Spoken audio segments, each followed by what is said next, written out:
Brilliant. Hello and welcome to the last transmission. Place for you guys in the audience and for myself and Chris Turner to share our views and experiences with unexplained phenomena. So welcome everybody. This is the second one I've done, and long may they continue. I feel a load better today. Chris, how are you doing? Yeah, good, mate. Yeah, good. It's good to have you back on board. Nice to see your health improving back to almost back to 100%. Are you? I'm feeling okay. I had a little wander today, did a few bits, so no complaints. And just while it's in my head, great to see everybody in chat. You know, with nearly 50 people in chat already, and I only just put that banner out last thing. I think Chris put it out earlier. Questions, please, if you can, in capital letters. Otherwise, we might miss them, and we don't want to miss your questions. It's your live stream, guys, and it's all about, we're all learning. We're all trying to glean what we can from our own personal experiences. I know from my experience, that's what I'm trying to do anyway. So shall we do a quick name check here? And I can only see a few, so apologies. So we've got Jojo, we've got Lee Roscoe, Mick McLaren, Karen Behrman, Tonya Morrison, Ginge, Brett Byro Artist. Why, I don't know why I have to say it all, Brett, but I've just done it. Ian Linney, good to see you, mate. And let's have a look. I'm just scrolling up. That's about Jan and Andrew. And let's have a look. We're just about there. We'll just keep giving the name checks as we go through the live stream. And hit us with some questions, guys. Part of questions and part of the things we're talking about tonight is what makes a location special? What makes it unique? Because obviously these things can happen in your bedroom, they can happen on your street, but certain locations seem to be prominent. What's your views on that, Chris? Well, you and I have been out filming this week. We're going to get a short out probably in the next few days, aren't we? To put up on the channel.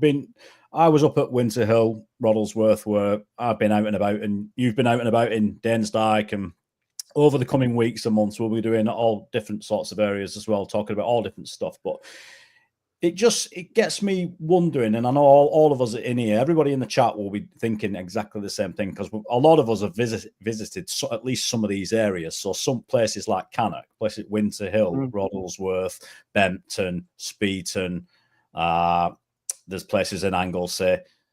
Where's the other one? There's one in Scotland, the Falkirk Triangle. Okay, yeah. Place after place, but they all share the same common denominators, don't they? And that is varied phenomena. They do. So some of them seem to feature a certain type of phenomena, but you're spot on what you said. At one time or another, they all seem to be able to produce the full spectrum of it all. You know, when you think about Rendlesham, you generally think about UFOs. But I've spoke to Brenda Butler at length. I've spoke to, God bless him, Derek Savory, who passed away last year, who spent lots of time in Rendlesham, and they'd not just experienced UFO type activity. So although some areas are prominent for the UFO, but you know, it's still full spectrum, multi-phenomena locations. And throw us some questions at us, guys, in chat. Let's be hearing about this. I mean, I've been in Dyke today and done a few bits, and I was thinking about this because I kind of knew the nature of what we were going to talk about. And I know Linny said, am I going in Dyke this week? And I did say I were. I didn't not ask you for any other reason than I wanted to see how I'd cope walking around, because I went with Linny and a group of people earlier in the week, and I said, I'll see you guys later. I'm off back to the car because it was just towing on back of my legs too much, but we're good today. So when you look at an area like Dyke, primarily folklore tells you about the light form phenomena, but they describe it as a white lady. You talk to people who've seen it, and it's a white sphere of light. But there's everything there, and I wonder if we somehow can revive some of these phenomena. I don't know. It's difficult to know what the mechanisms are involved. I don't know if you have any views on that. Well, just with your background, Paul, do you think? I mean, just look at the situation. I know you've actively sought this information out, but I mean, when I look at and you read the books and you look at your history and you look at everything that's happened to you, and now you're probably UK's probably top researcher, I would have said. You're investigating probably one of the top 5 locations in the world, I would have said Bempton and Speed tonight. I would think so. Yeah. And so, have you ever thought about how you ended up here? I mean, do you think it was purely just your childhood experiences, or do you think it's something deeper than that? You make a good point, and it's hard to know.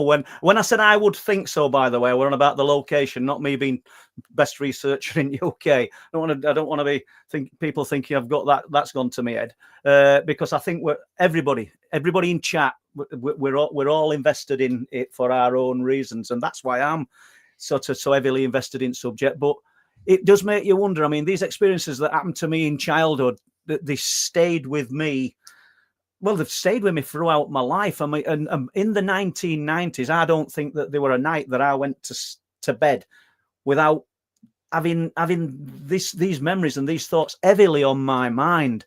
And obviously, that's become ingrained. And now I'm following this through, and I'm enjoying it. I mean, I didn't enjoy what happened in childhood, but I'm enjoying the research and people's accounts.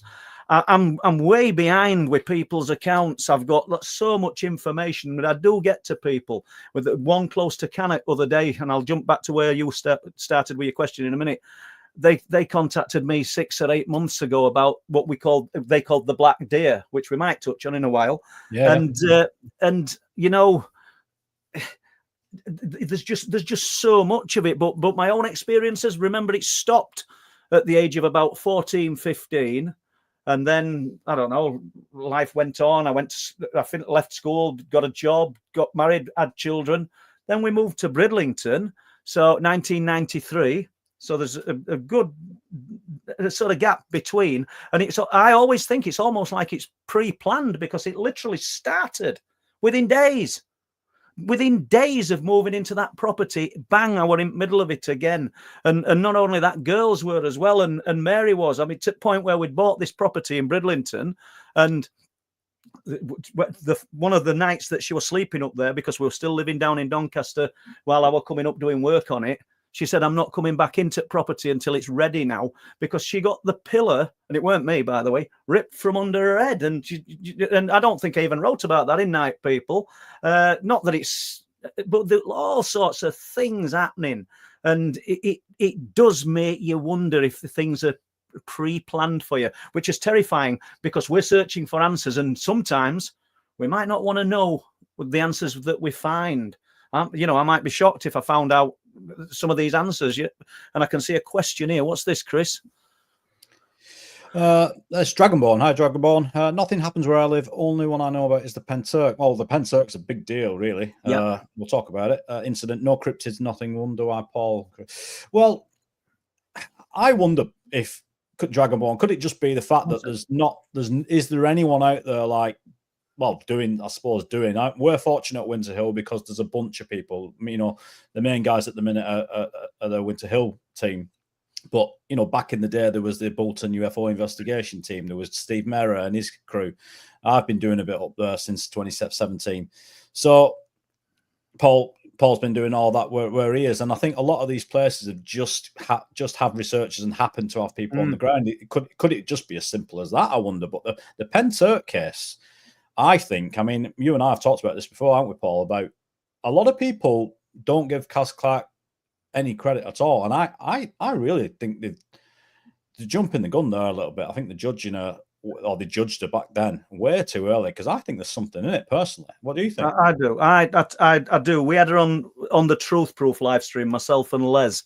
And I mean, she came across as sincere and genuine, and she's driven. She's so focused on what she's seen and experienced, and she won't let go. Do you know what I mean? And no matter, and fair crack to a lot of the other researchers in that area, because I've got no axe to grind with them. You know, we've researched we've spoken to a lot of researchers in Wales. Some who've agreed, some who've disagreed. It's not my job to agree or disagree. All I can do is listen to the story. And if you think somebody's being sincere, then you give them the benefit of the doubt until that changes. You know, and as far as I'm concerned, it's an incredible account that woman's experienced and lived through, and now she's fighting to prove everything she can, and full credit to her. Perhaps we should seek her out and get her on live stream at some point. Yeah, absolutely. Because I mean, and at the end of the day, as you've said, everybody listening to this and everybody out there, everybody's entitled to their opinion. You know, some people are privy to some information that we're not. So Yeah. you make your judgment call, and then I think the main thing with this subject is, and what I've learned is, stay open. You know, you can cast your opinion, but just stay open to, you know, because new information comes out to light all the time. So yeah, let's get to that. Brett, hi Brett. So Brett, did anyone hear any explosions a couple of days ago? Now Brett messaged me with this. I didn't personally. Did any of you guys in the chat hear anything? Did you hear anything, Paul?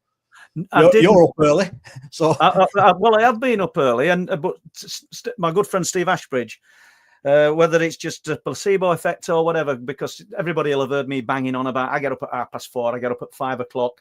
He said, "Have you tried a grounding sheet for the pain and to help you sleep better with this bad back and hamstring problems?" And I bought one, and I've been sleeping in.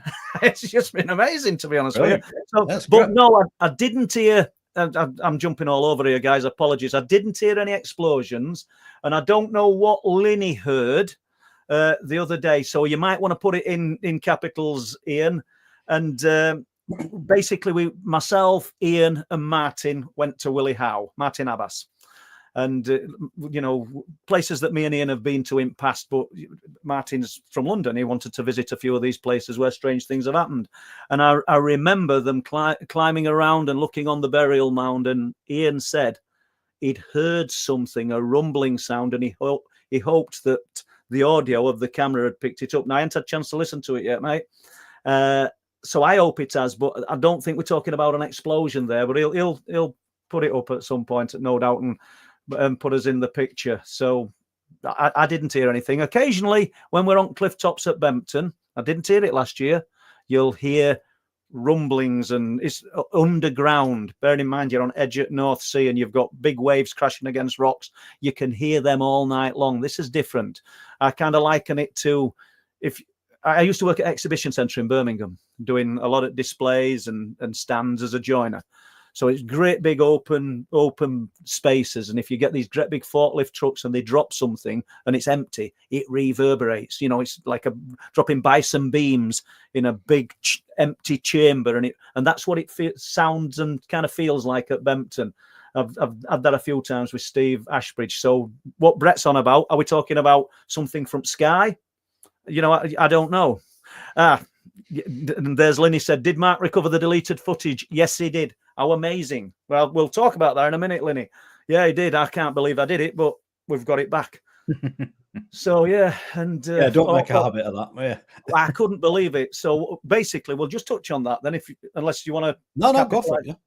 Yeah. We visited loads of locations when Martin came up, because obviously I wanted to show him the places where we've been doing all this research, and Martin's just so focused on looking for answers himself. So we found ourselves at RAF Fylingdales, which is one of the most sensitive military installations in the United Kingdom, and you can see it, Fylingdales Moor, and there's parking in the middle of open moorland, opposite it, you know, half a mile away, but there's nothing else there. You're not going to find street lights. You're not going to find nothing but the moors, and you can't go onto that MOD land.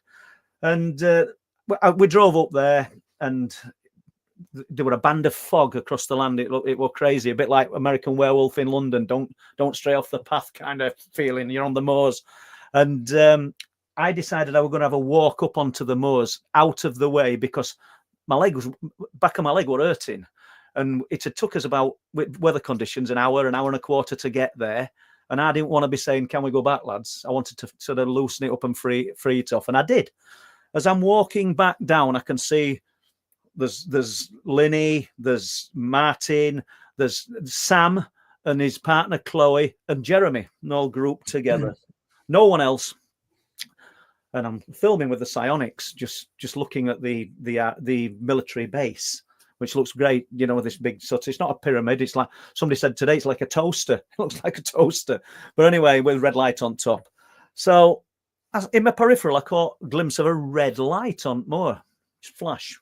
And I comment, I said, I think I've just seen a red light. I think I just saw that. And I'm sort of filming away.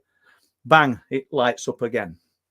So I've got it. I know I've got it on camera. It's not the smoking gun of ufology, people, but there shouldn't be anything there. And there's a red light comes on. And I don't know, 30 seconds later, 5 minutes later, it does it again. So I've got it and I'm happy. And I say to the camera, I'm going to leave the camera rolling and ask the guys if they saw anything. As I walked down, I just said, did anybody see a light on more? And Martin says, yeah, I saw a red light. So that validated what I was saying. That's great. A bit more meat on bone. So I get home and I've got a DJI GoPro equivalent with some footage on. So I download that, but leave it on. And then I get the Psionics and I download that. And I don't download it. I just load it up. And I think then I have the bright idea to delete the DJI footage because I've got it, but I deleted the Psionics footage, didn't I? So everything I've just told you guys, I'd lost. But amazingly, Mark Sturdy, who was brilliant with computers, he took the memory card, then just managed to retrieve footage. So we've got it. So we'll be sort of putting that out as a short, either for truth proof or for last transmission. And I just need to get this little plug in. Don't forget, we've got our truth proof that myself and Les will be doing on Thursday. Everything runs with truth proof Thursdays, Sundays as normal. Any views on days, Chris, for the last transmission? Yeah, we may be moving. I don't know what you guys think. I'd be interested to hear what you think. I mean, obviously we can't accommodate everybody, but we may be moving it from a Tuesday. Let's see. Let's see what you guys think. Yeah. Possibly, we're possibly thinking of Friday, aren't we? Yeah. I mean, back in the day, you would have never got us doing this on a Friday night, would you? Well, no, not when beers. Exactly. However, we're still allowed a beer, and we can still sit and chat and have a beer on a Friday night, and here talking about weird stuff, which is probably my preferred thing these days. So yeah. Yes, so let us know in chat if you'd think that Friday would be a better day to do these live streams than Tuesday, because I usually go up onto the cliffs or Staxton or somewhere with Linny and a few others on Fridays, but I can always go an hour later. It's not a problem, So I'm sure we can accommodate that. Tanya's just saying who needs to go out on a Friday. Yeah, good point. Oh yeah. Well, I'll tell you what, it's bloody expensive go out on a Friday. Expensive go out on any day, never mind a Friday. Absolutely. Anyway, yeah. Karen, so back to what I was saying to you earlier about the phenomena and everything, and we I think we were chatting earlier on in the week, weren't we, about how did you said you never wanted to get, or you never suspected you would get into cryptids up at Bempton. Have you, up at Bempton specific, Flixton Werewolf aside, can you remember when you got the first report from Bempton area? Yeah, I can actually. And there'd been reports. I got a report, if you can call it a report loosely. Somebody contacted me. There were a lot of wooden chalets on the cliff tops around Flamborough primarily, not Bempton, which is only a mile away. Many years ago, I mean, my mum and dad used to stay in them when I was a little boy at Sea Farm Camp, I think they called it. There's like a shingle, a wooden shingle, like tiled chalet. Now, this didn't happen to me, but somebody told me that they'd been on holiday in one of these chalets, and they'd seen something looking through the window at them like an upright dog. So I got that report, never really, I don't mean capitalized on it, didn't do much with it. There were another report from somebody walking home after being at one of the pubs in Flamborough. You could say we're drunk, I don't know. And he said he was shadowed by a huge dog on 4 legs, but he couldn't see the dog. He could only see the shadow it was making. So that's crazy in itself. So you got these strange reports. You've got reports coming out of Danes Dyke, people claiming to have heard growls and even almost Bigfoot stroke Sasquatch type activity, but nothing concrete. Then the military guys on February the 7th, 2019. And there's probably some before then, but you've just put me on the spot with this one, Chris. They contacted me to say that they'd been up there wanting to see the falcons peregrine falcons. There were 2 pair up at the RSPB in 2019. I don't know whether there is now. They wanted to go early and see these birds in full flight in the early morning. and they went. They're used to wild camping and ex-military, being served in, I think he said, Bogside in Northern Ireland and overseas. You know, they'd seen some action and seen some air-raising situations, which is something else we can move on to in a moment. Shall we just go into this one a little bit?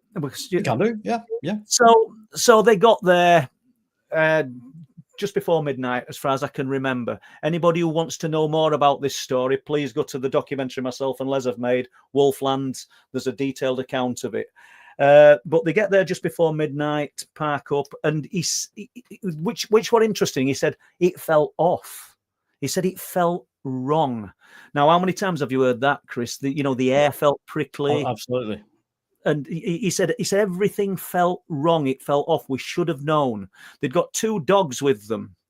He said the dogs, although nobody would really want to let your dog off the lead on the edge of those cliffs, but if you're not really that familiar with the area, you don't know. But the dogs wouldn't leave the sides. So as they're walking down the cliffs, they've gone down the path. You know this. You've been there many times. Take a right, and they lit up a pair of yellow eyes, which they couldn't really pin an animal to them. They're just a yellow eyes. And the unusual thing is they didn't freeze in the spotlight like a rabbit would, or a deer or a hare. These things just casually looked away. And all the time they're thinking everything feels off.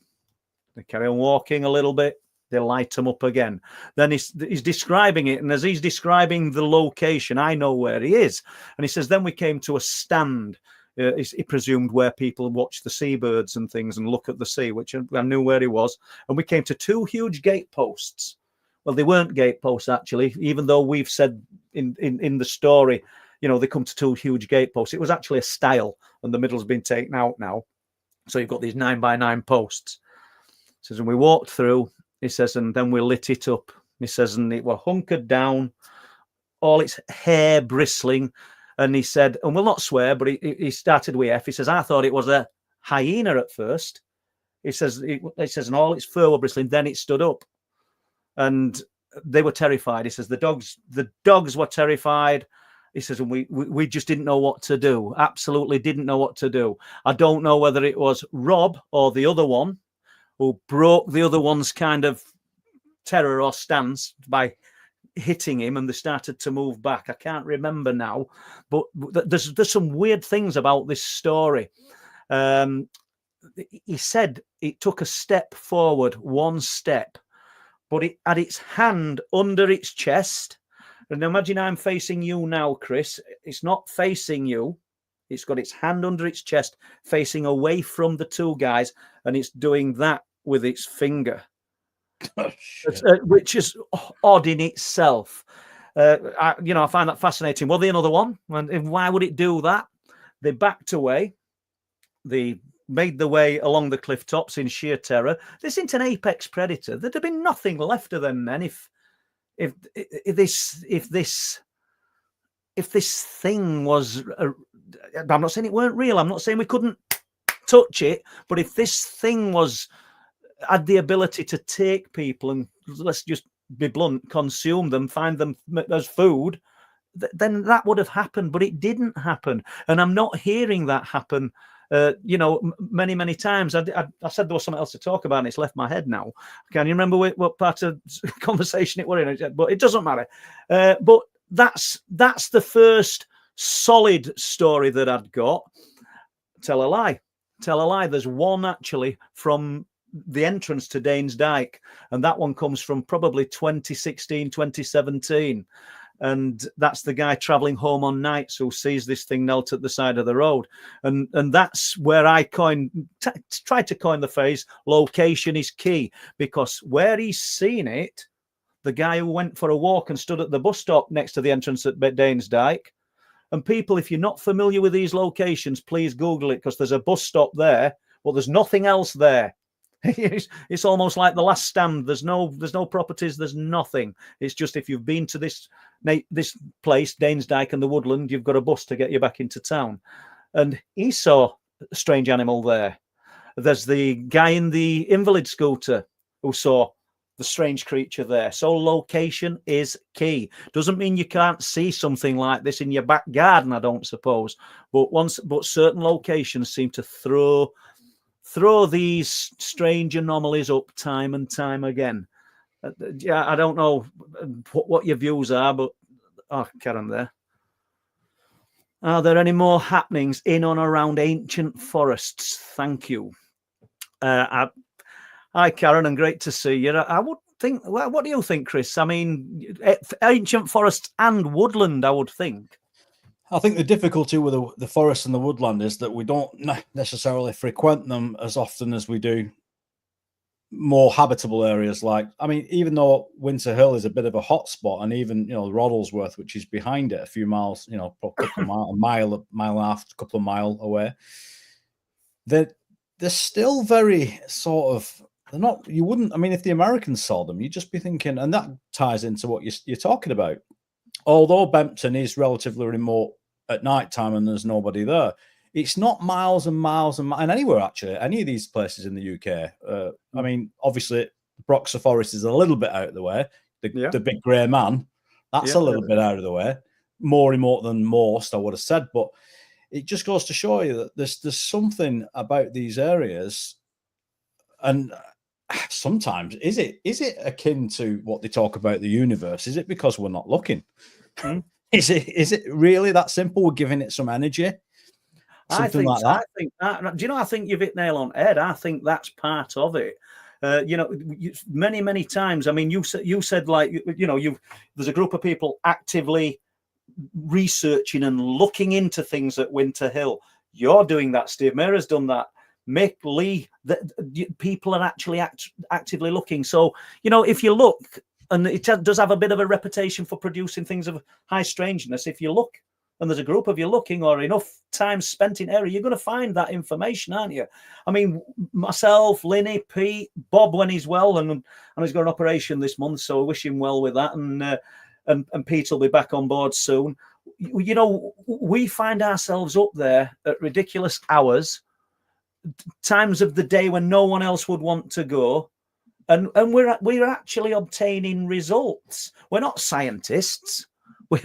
But we are actually getting a taste of the phenomena, or whatever this phenomena may be, and that's a big question for everybody, because I don't think anybody knows exactly what we're dealing with, you know. And maybe I'll go to the grave never knowing, and I think a lot of other researchers, sort of before myself and everybody in chat and yourself, Chris, are going to do the same. It doesn't mean we've got to stop looking for answers, but we should never become complacent and think we know what it is, because just when we think we've got an angle on this, something else happens, and it just gives us a kick up the backside, and we realise that it's led us down another dark passageway that comes to a dead end, because it's whatever it is, it's title your film elusive. It's so elusive. It is the ultimate in deception and trickery, I think. I think there's something about, you know, the cryptid phenomena, why it's just blown up, hasn't it, in the last, let's say, last 5-6 years. It's absolutely gone mental.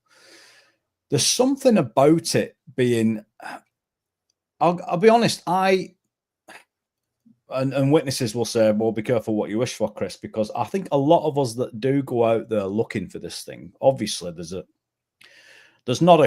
we don't have a great deal of confidence that we're ever going to see this, or else I suspect we probably wouldn't even be doing it. Because from the witnesses I've met and spoken to, these accounts are absolutely terrifying, and PTSD. The people that have witnessed these things do not get over it.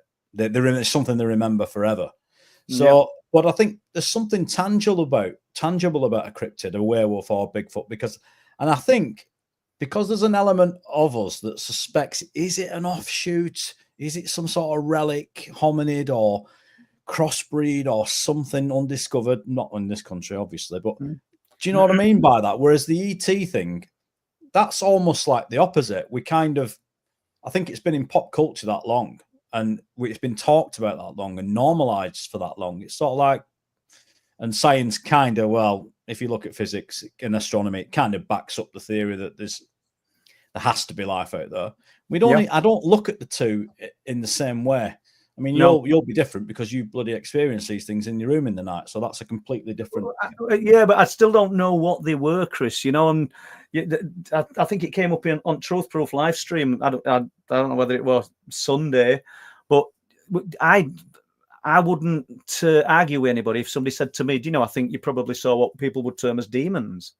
Because I don't know what they were. I'm not going to say that they were aliens per se, something that's come from another planet or come from the sky, because I really don't know. And I don't think it's brilliant that science and academia, not everybody, I mean, I think there's a lot of people within the scientific community who are just as interested in what we're talking about, but daren't pop their heads above the parapet for fear of, I don't know, losing money that's been invested in what they're researching, or the fear of just ridicule. But for as long as science has known about unexplained phenomena, it's been trying to find a solution and an answer to what Chris Turner's seen, to what Rivington, Karen, Tonya, Mick McLaren, Jan and Andrew, everybody, Dragonborn, everybody's had some kind of experience, and there'll be some element of science that wants to give you an explanation for it, but invariably they can't. That must be frustrating for them, that it just keeps rearing its head. As fast as you want to tread on it, it rears its head. I mean, all the staple explanations we used to get for UFOs, such as weather balloons, swamp gas, jack-o'-lantern, and decade after decade, there's new theories put forward because they realize the old ones aren't sufficient. I get the feeling there's some. I mean, people have been talking about this for a while, but there really is something in the air, and that I think there's something coming. There's a change. Probably there's something coming. I don't know what it's going to be and how revealing it's going to be, and how truthful it's going to be. But you do get the vibe. But as you said, it doesn't stand up anymore. No. The internet has shut that down now. Even like you said, there are like very intelligent people, scientists, and people with all different kind of backgrounds that are now openly saying there's something amiss here. Yeah, absolutely. And it's that cross-pollination of information can't be suppressed anymore with the internet. Whereas years and years ago, and people will have, I don't want to go into the creators because we've done that. We could probably do that in 6 months' time. But the creators that appeared, I think it was 1963, all over the United Kingdom, people would have known within days via the internet. Yeah. But it took years for that to propagate and be found out, and UFO groups to send letters to each other, and it just took years. And and so it can't be closed down, and the lid can't be put on it like it could years and years ago. And there's something happening. I mean, Les is interested, Les, who does Truth Proof for me, he's interested in the drone situation, and good on him. I mean, I am myself. And what do you think? Because, and I'll stop in a minute, then I can get to what you think.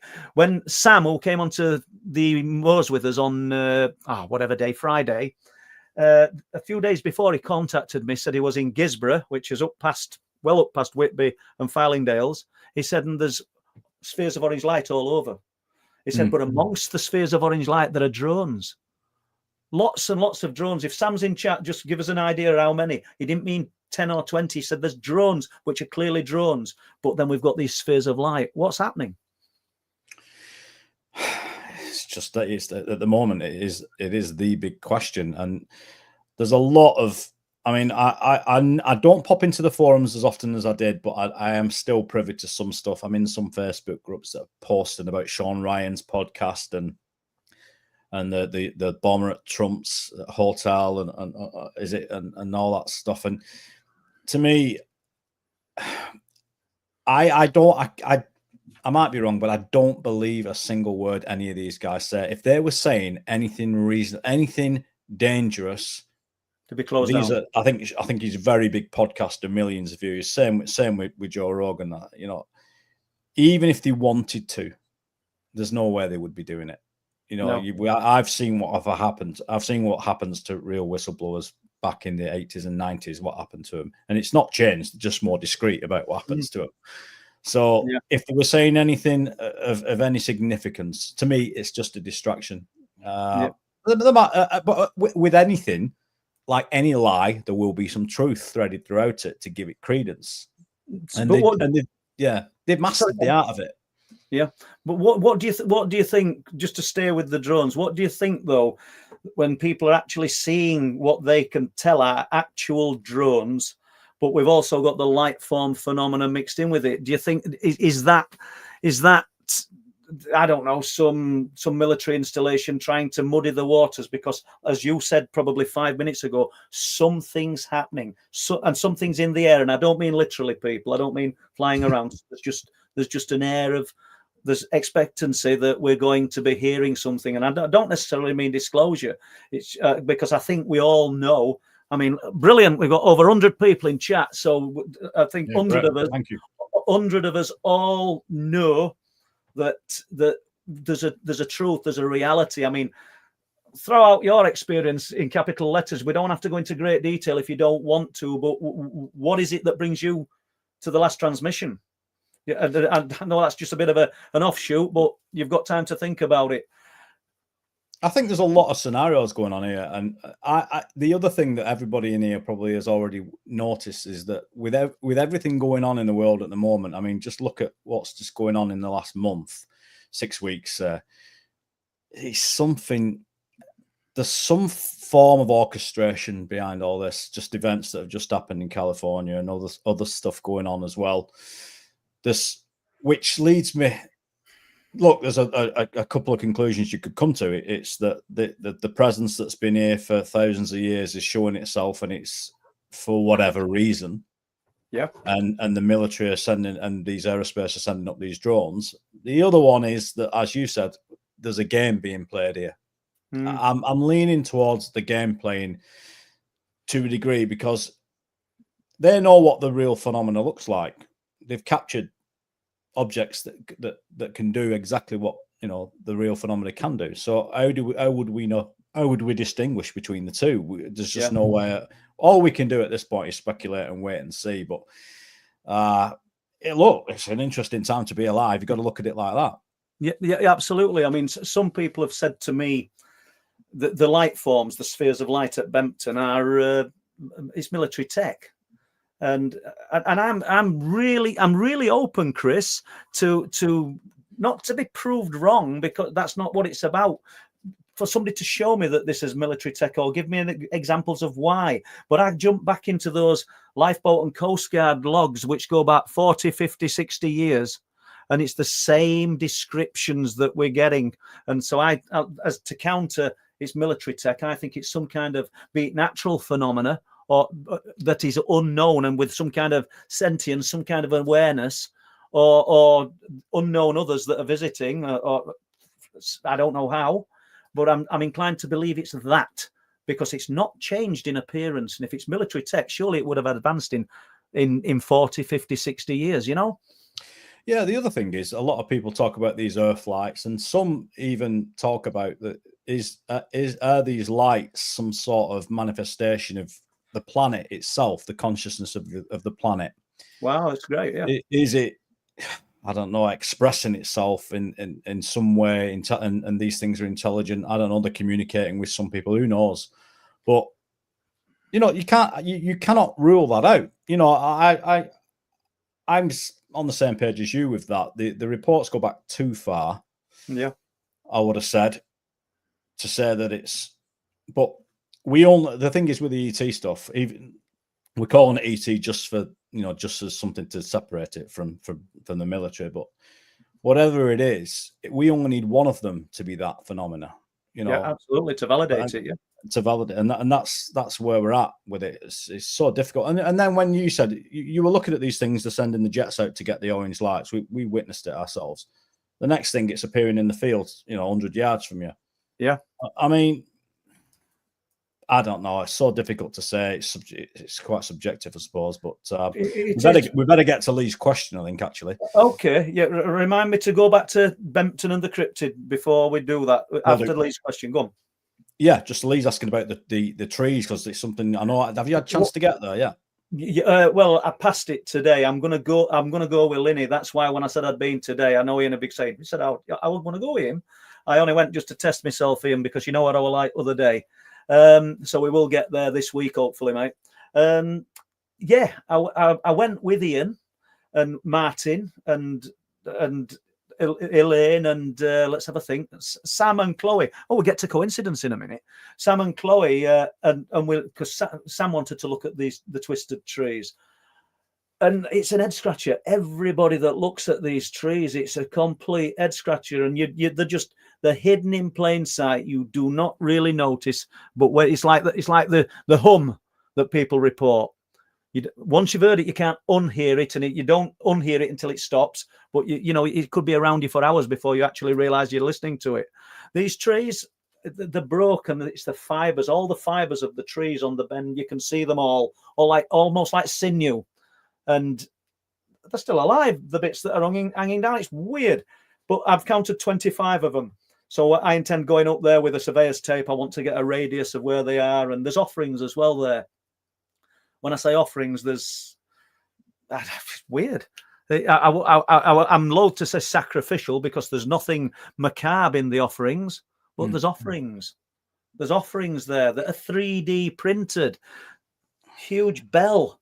I mean, that's there. That must have cost a fortune. You couldn't do it. I would have to speak to Philip Kinsella or Ronnie. They like 3D printing because this is on industrial scale and looks like, I think we thought it were a whale skull that's there, and other things, and Adonis and all sorts of things that are there that must have cost a lot of money, and they've just been left there in this area. It's really strange.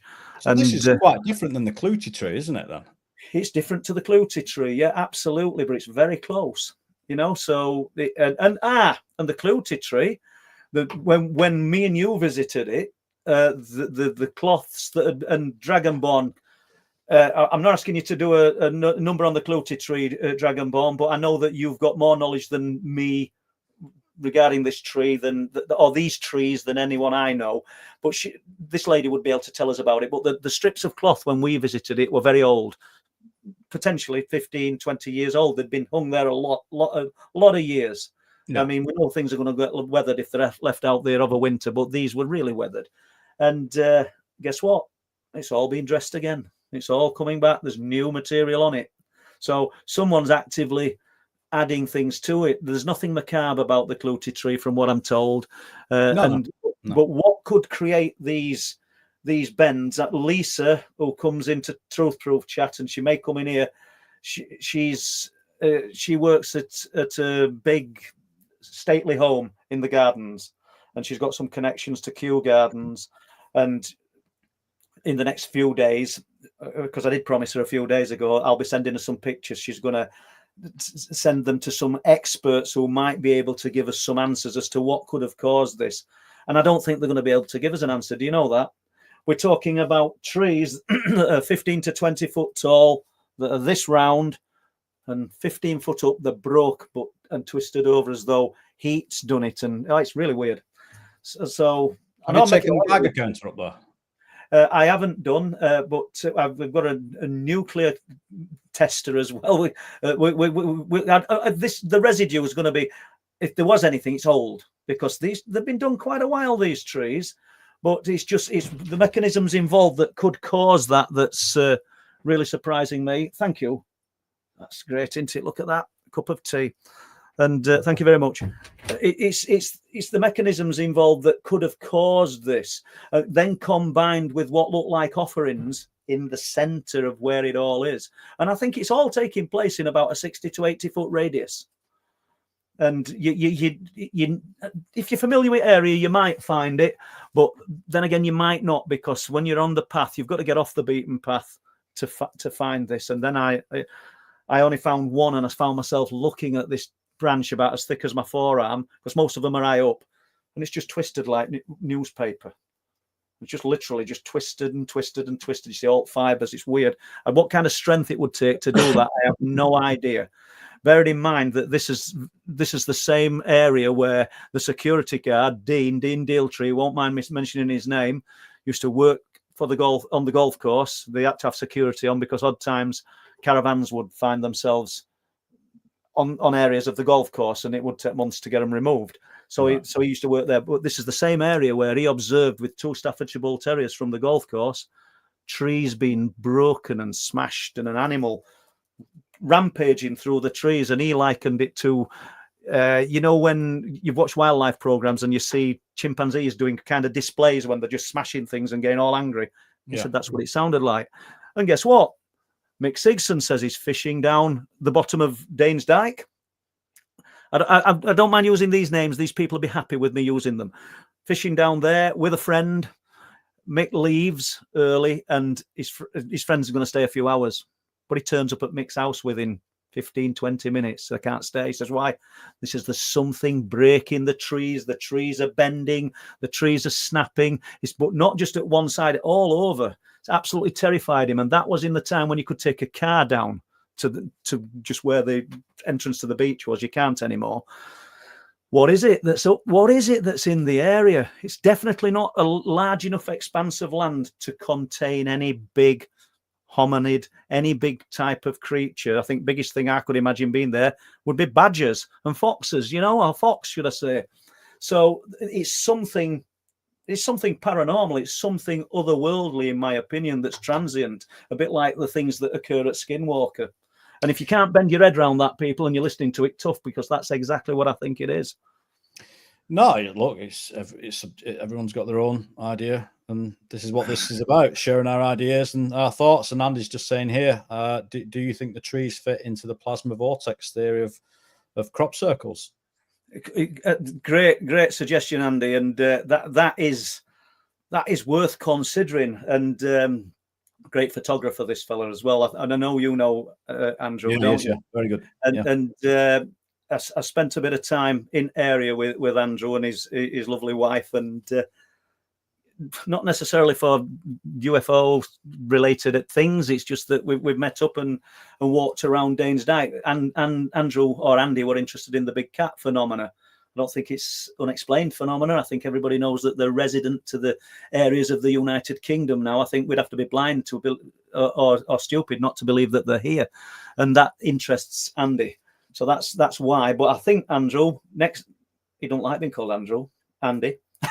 Next time you are in the area, we'll visit these trees, and I've got the P900 so I can get some good close-up images, but you've got some brilliant photographic kit. Let's get some great photographs of exactly what I'm talking about.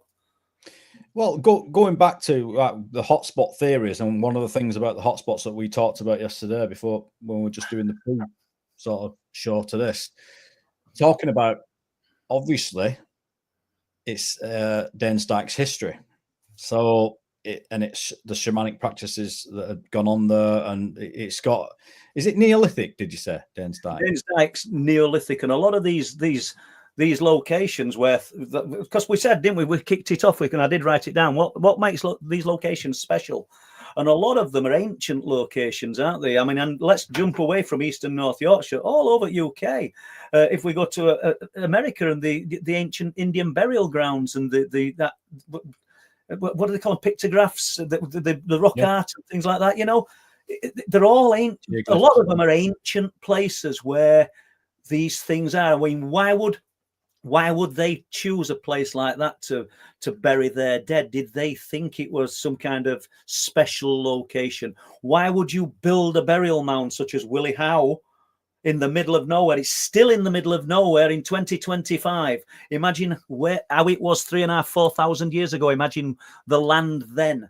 Yet they built this mound, and there's not lots of people interned in it because Canon Greenwell excavated that in the late 1800s, and they didn't find lots of bodies. So yet they built this mound of significance. Probably Canon Greenwell said, out of all the burial mounds and all the earthworks that he'd looked into and worked on within East and North Yorkshire, and it amounted to hundreds. You can Google all this. Nothing held the presence and the magic that he felt whilst working in the burial mound of Willie Howe, which is interesting in itself, because what have we got? We've got talk of hobs, goblins, the fae, in today's standards, the stories from Willie Howe would probably fit into the UFO stroke alien scenario. And we've got the pilot who had the strange experience above Willie Howe. I know I'm rambling here, people. I've just jumped off from Chris's question. So what was it, Chris?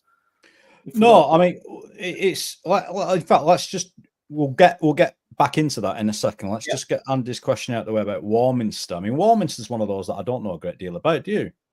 They were the Warminster thing in the 1960s, and I think, you correct me if I'm wrong here, I think it was 1967, Andy, and lots and lots of people, if this is what makes it fascinating, lots of people from all walks of life. We need to get John Anson on.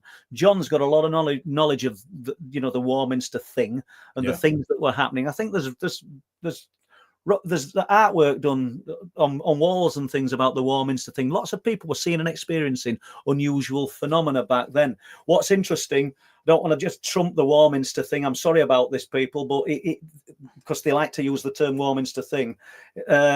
Flamborough got there before you, because the Scarborough Evening News and the Filey Mercury talked about the Flamborough and the Bempton thing just before it. Oh, really? Oh, they did, yeah. And I've got the newspaper clipping. Not that it matters; it's only a play on words. But I wonder where they got the Warminster thing from. Where there was a 5.5-hour UFO sighting by Coast Guards at Flamborough Head. 5.5 hours. That's incredible. And the newspaper reporters came and they looked at it with binoculars. But I'm jumping all over the place, and I don't know whether Lorraine's got questions, so I don't want to. No, just before we do that, before we get to any questions, let's go back into the Neolithic thing, because this is something that, like you said, a lot of these hotspots around the world share this sort of ancient burial ground. They've got history, but the problem with it is that, of course, any of these sites would have been built on what I think are the energetic lines. So it's not. Some people call them ley lines, but I think these specific points, that they don't consider them ley lines. They've got a different name. Maria Wheatley is probably someone better educated in this area to talk about this. But effectively, these places have a certain energy about them, and apparently these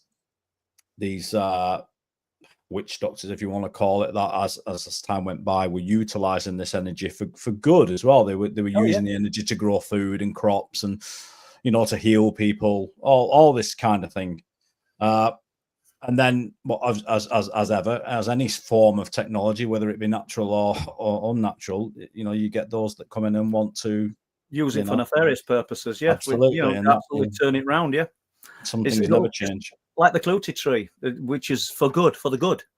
But I think there's something a little bit dark and sinister being happening there as well in Danes Dyke, But it's got the mixture, hasn't it? I mean, what are the chances? What are the chances that that's going on? And that's another thing that's going on in there. Yeah, absolutely.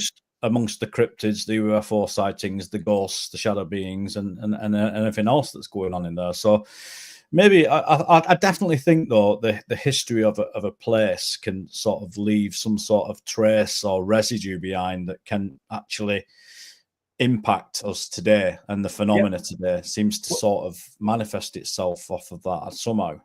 I agree. And before we get to Andy Ross's question, we in North Yorkshire in particular, you've got the stories of the Barguest, the Phantom Hound and Black Shuck, and in Gothland, which is close to all these places, close to Filingdales, you've got the story of the Guy Trash, which is a huge Phantom Hound. I wonder, these things lay dormant. And I'm not saying they lay dormant and they don't exist, but I wonder when researchers sort of start unearthing the phenomena and start talking about it and start putting it out there, if somehow we revive it. I think we underestimate the power of what's inside our own minds. You touched on, when did I first start gathering reports of the cryptid type phenomena at Bempton and around that area, and there's been things there all along, so subtle things like the guy walking home and the shadow of a huge dog walking on the road, but he couldn't see the dog. All those things have been there, but is it me that, I don't mean I'm the catalyst, but is it because I'm now talking about them that people are having more confidence to start coming out with it? Or is it the fact that we're actually reviving something with the power of our own minds, and we're underestimating just how powerful the mind is? Basically, let's look at CE5, not in any great detail because I've not got loads of knowledge of it. But the power of the mind is trying to connect with the unknown other. That's what it's all about. Let's look at spiritualism. Let's look at people using a Ouija board. That's just a tool. It's the board isn't magic. It depends. It relies on the power that is coming and channeled into here. I mean, it could basically be a drafts board. Do you know what I mean? It's the mind and the intent that's been put into it, I think. And maybe by researching the phenomena, researching the UFOs, the light forms, the cryptids, maybe we're just stirring the pot a little bit and evoking this. I could be wrong. Jump on me, people, if you think I am. No, I think you're on. I think you're right, man. I think mainstream science is acknowledging this now. It's talking about how we create our own reality, and there's many experiments been done to show that the world's consciousness can change events physically. It can change things in the physical world. Yeah. So that's just fringe stuff that they're willing to disclose to us. What are they really doing? What are we really capable of? And that back into the remote viewing, that's what we're really capable of, and more, I would have thought. Yeah. So the likelihood that we can affect the phenomena or manifest it, absolutely, for sure. I think you're absolutely right. And before we get to Andy's question, which we will do, Andy, I promise you, but Chris touched on the remote viewing, which I weren't well enough to be in on that one with Chris and Martin. But what did you guys think to it? Shall we do some more? I would love to. And I know that Martin's taken a few pictures, I don't mean in the area, of various places in preparation, for another session at the remote viewing. Might not be everybody's thing, but I think it's worth pursuing. I mean, I think probably out of all of the people that submitted their interpretation of what those numbers represented and what were the target, I were about as close as a snowball to hitting sun. Mine were about the worst. I personally, I think it were. I mean, but it's not going to stop me. I want to have another go at it. So I'd love to try more of this. Yeah, well, actually, you've just reminded me, mate. I need to get the new numbers up. So I'll get them up at the end of this. I'll get those up on Facebook and up on a post on the community tab on YouTube, so that if for next week's show we can have we can get Martin on for 10-15 minutes and we can just go over the results, because we didn't really want to. That's why we left it today to announce the show, really, didn't we? We didn't want to risk it just in case something happened to you with your health. But yeah, you seem to be on the mend now, which is great. I feel loads better, thank you. And I wouldn't mind if I can just to plug the books for a minute. Yeah, go for it. Okay.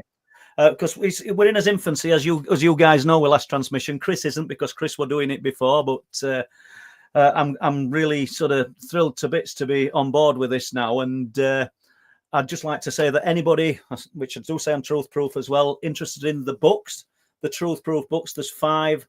They're available on Amazon as Kindle downloads, or you can get them from truthproof.uk. And let's have a think. There's the DVD that you can get from truthproof.uk, which is Wolflands, which I made with Les Drake, which I just think is absolutely brilliant. And I would say that, but I do. And it can also be obtained through Amazon Prime. And I'm sure there's going to be more documentaries and footage coming your way from myself and Chris and myself and Les in the not too distant future. Yeah, well, we've got lots of stuff to get out. I mean, there's not enough hours in the day, really. I mean, like you said, you're already way behind with your reports, and you've got folders already that have stuff that's no one's even touched. So there's more than enough You could make a documentary every month, I think. It's incredible, and the people that stay with it. There's a lady, a nickname. Well, she's not from this country, Pav, and her husband. They've got the most incredible cryptid type encounter that they told me about a few years ago, and I've Zoom called them, and I've documented everything, but I've never really spoke about it in any detail, and it deserves to be spoke about. And while I've not been well they've been messaging me asking me if I'm okay and things, which is brilliant because they've already invested time sharing their story, which I've not forgot about, but it's just laid dormant for ages, and it's really good. There's the one close to Cannock Chase with the black deer that early last year I got to find out about that, and that's just sat on the back burner. There's triangle sightings at Fylingdales. There's just so many reports that obviously I'm going to get to, but it's having the hours in the day to fit everything in. And I'm not this into complaint. I absolutely love it. I've got some offers of help, and I get loads and loads of help from Ian, Linny, Martin, yourself, Chris, Les. It's brilliant having all this help, and likewise I'll help when I can. So it's all appreciated, and the people in the chat, and this is, I think I'm speaking for you as well. This is I love doing this because this is what it's all about. Because I'm wanting, and Chris is wanting, your accounts of the strange and unusual, not to be exploited. We don't even have to share. If you didn't want to them shared openly, just share them with us. It all adds validation and helps us look for patterns and links. Or if you wanted your name omitting, just get in touch with Chris. There's an email address after show. Send your reports in. We would love to hear this kind of stuff, or send them to truthproof.uk, and we can distribute them evenly. And yeah, it's brilliant. I mean, 115 people in chat. It's not what it's all about, but more the merrier. Let's just keep this rolling. Yeah, so we better get to Andy's question now. Yeah, sorry, Andy. Do you think the more you look into this, the more it looks back at you, and the more strangeness is experienced? What do you think? I do, yeah. And it is strange that you've just. Coincidence. I'll have to get to coincidence in a minute, but otherwise I'll lose Andy's question. I really do. Yeah, it's not coincidence that when you start looking into this, you start to have the experiences, or not necessarily you have the experiences. You start looking into something, and quite unexpectedly, somebody comes and starts telling you about an experience, and you think, "Good God, I'm actually looking into this." I mean. Andy Ross, Ghost Whisperer. If you're not familiar with Andy, and you like ghost walks and spooky phenomena, contact Andrew Ross. The ghost walks of Durham. Andy, put a link on or do something, mate, because Andy dresses up for the part. He's a huge guy. He knows the history of the area that he walks, retelling these incredible stories of the ghostly happenings around Durham. And do you find that then, Andy, when you're doing the ghost walks, the group of people, let's just say that there's 10 to 20 people, there might be 30, I don't know. Do you get people coming and saying, something's just touched me? Or is it almost a feverish thing where they're imagining it, or do you actually think people are experiencing things on your ghost walks? Are you guys all that focused on what you're doing that you're evoking something, almost like a seance?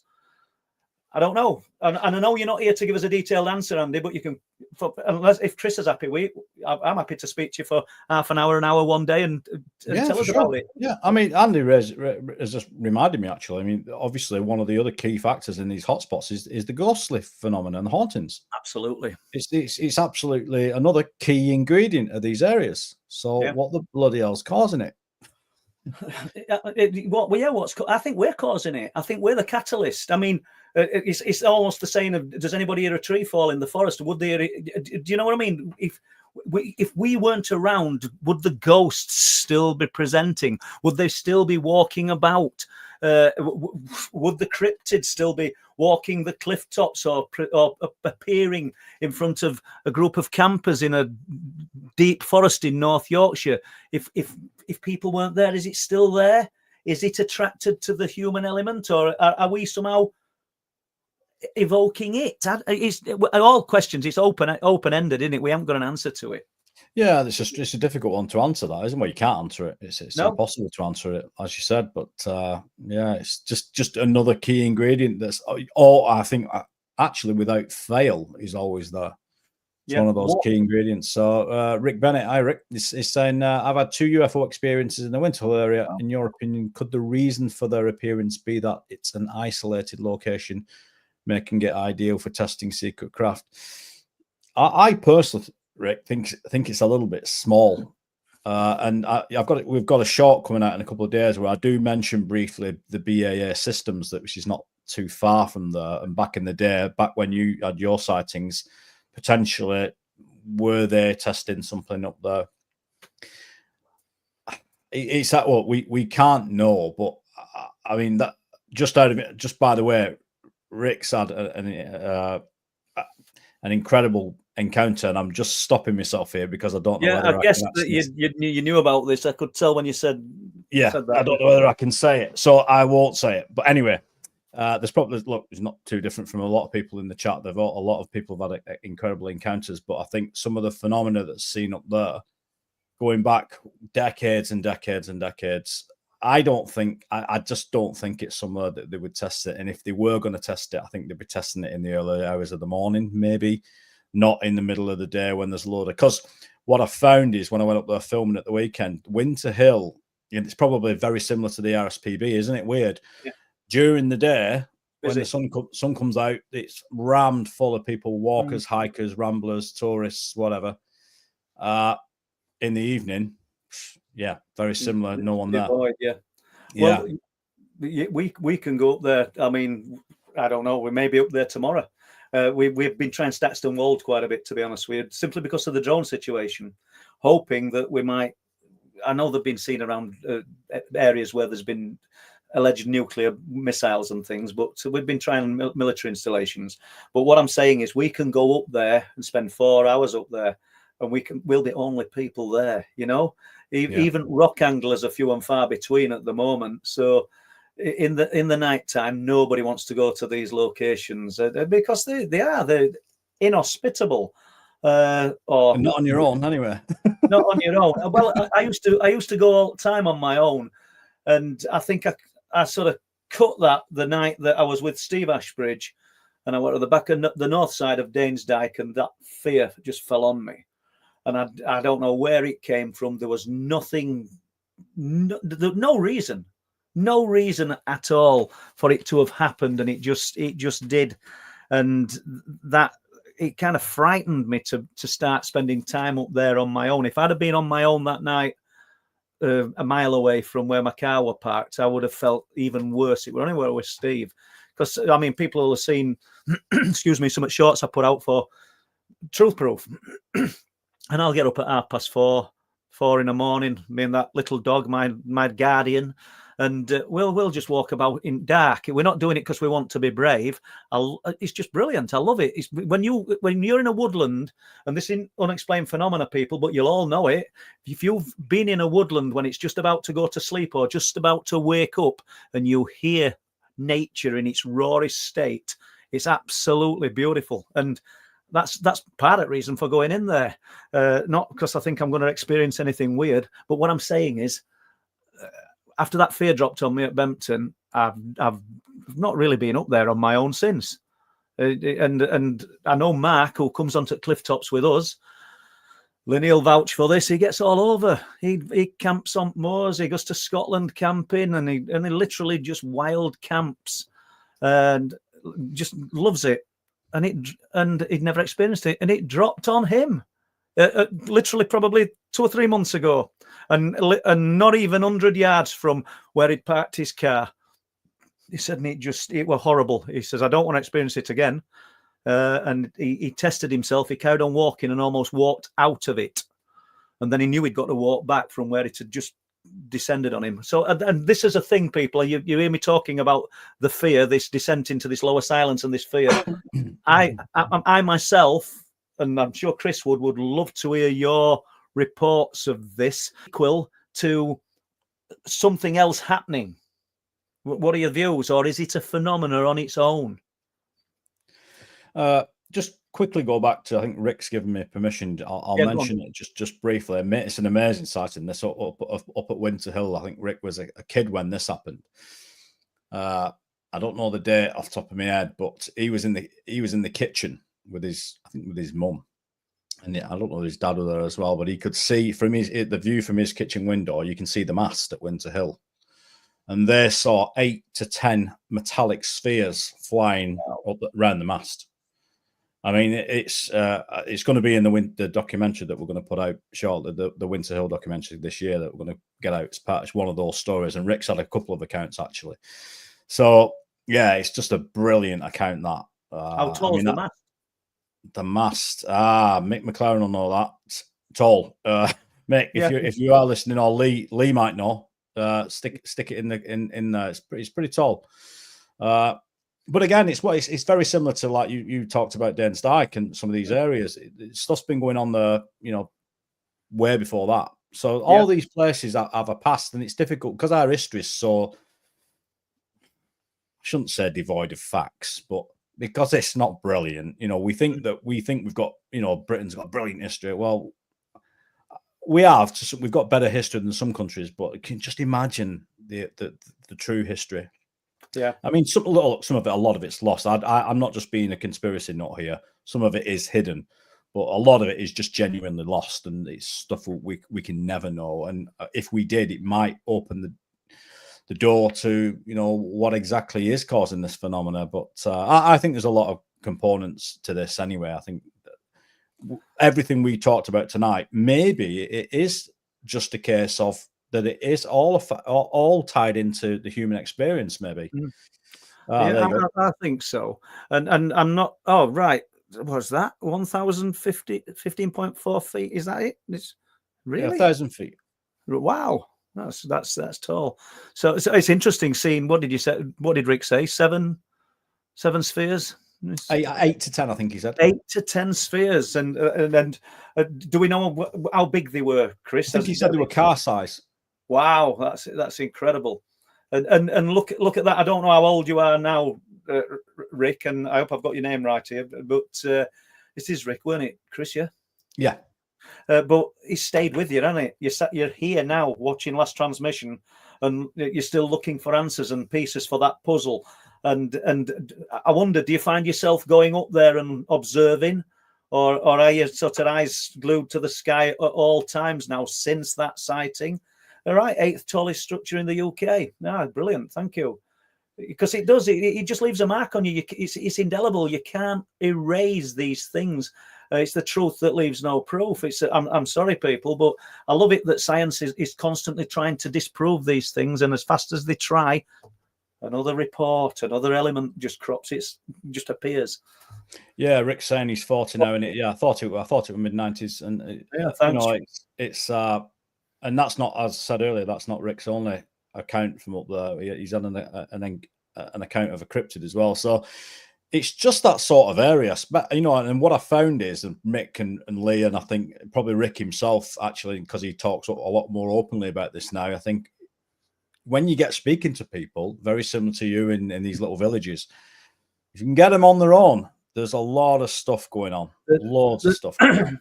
It's frightening that you're not frightening. That's the wrong word.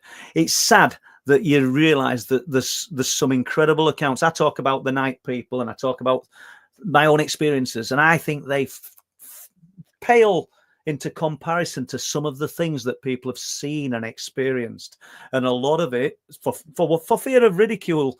And I think it's an age thing. And back 20, 30 years ago, you'd have been a lot less likely to talk about it than what you would be today. And a lot of these sightings and experiences are going to the grave with people. And it's really, really sad that those experiences are being lost. And I think we're in a great time at the moment where people are willing to share. They were a sighting at a place called Osgoby last week. And I asked the guy, I said, would you be willing to let me record you? I didn't say film you. I said, of course I will. He says, I know what I've seen. I know what I've experienced. Of course I will. So I'm going to have to get that one sorted. And the cryptid sighting at Boynton. But I don't want to monopolise this. Let's have a look at these questions. Yeah, that's. I mean, Disabled Welshman were just saying just before that, don't ever stop what we're doing. I don't think we could if we wanted to. No, to be honest, no, I don't. That's it now. So, do you think if we all agree on one particular type of object or phenomena never seen before, it would start to be seen regularly. So it's a great concept, John, isn't it? You know, that's where I'm at when Chris hit me with the question about the cryptids on the cliff tops. Is it by talking about these things that we're able to manifest them? Are they even thought forms? I think you can. I think we are capable of manifesting these thought forms. I definitely think that they're a thing. I don't know to what degree they are, and I don't know if groups or a larger number of people makes it more possible, makes something more tangible. I don't know, and I don't even know whether it has to be concentrated. You know, does it have to be directed? You know, who knows? And it has lots of implications. In which case, then C5 and groups of people that are practicing this, they call it this protocol to try and see the UFOs. What if they're not actually seeing UFOs? What if it's the actual human mind and the concentrated effort that's bringing them through?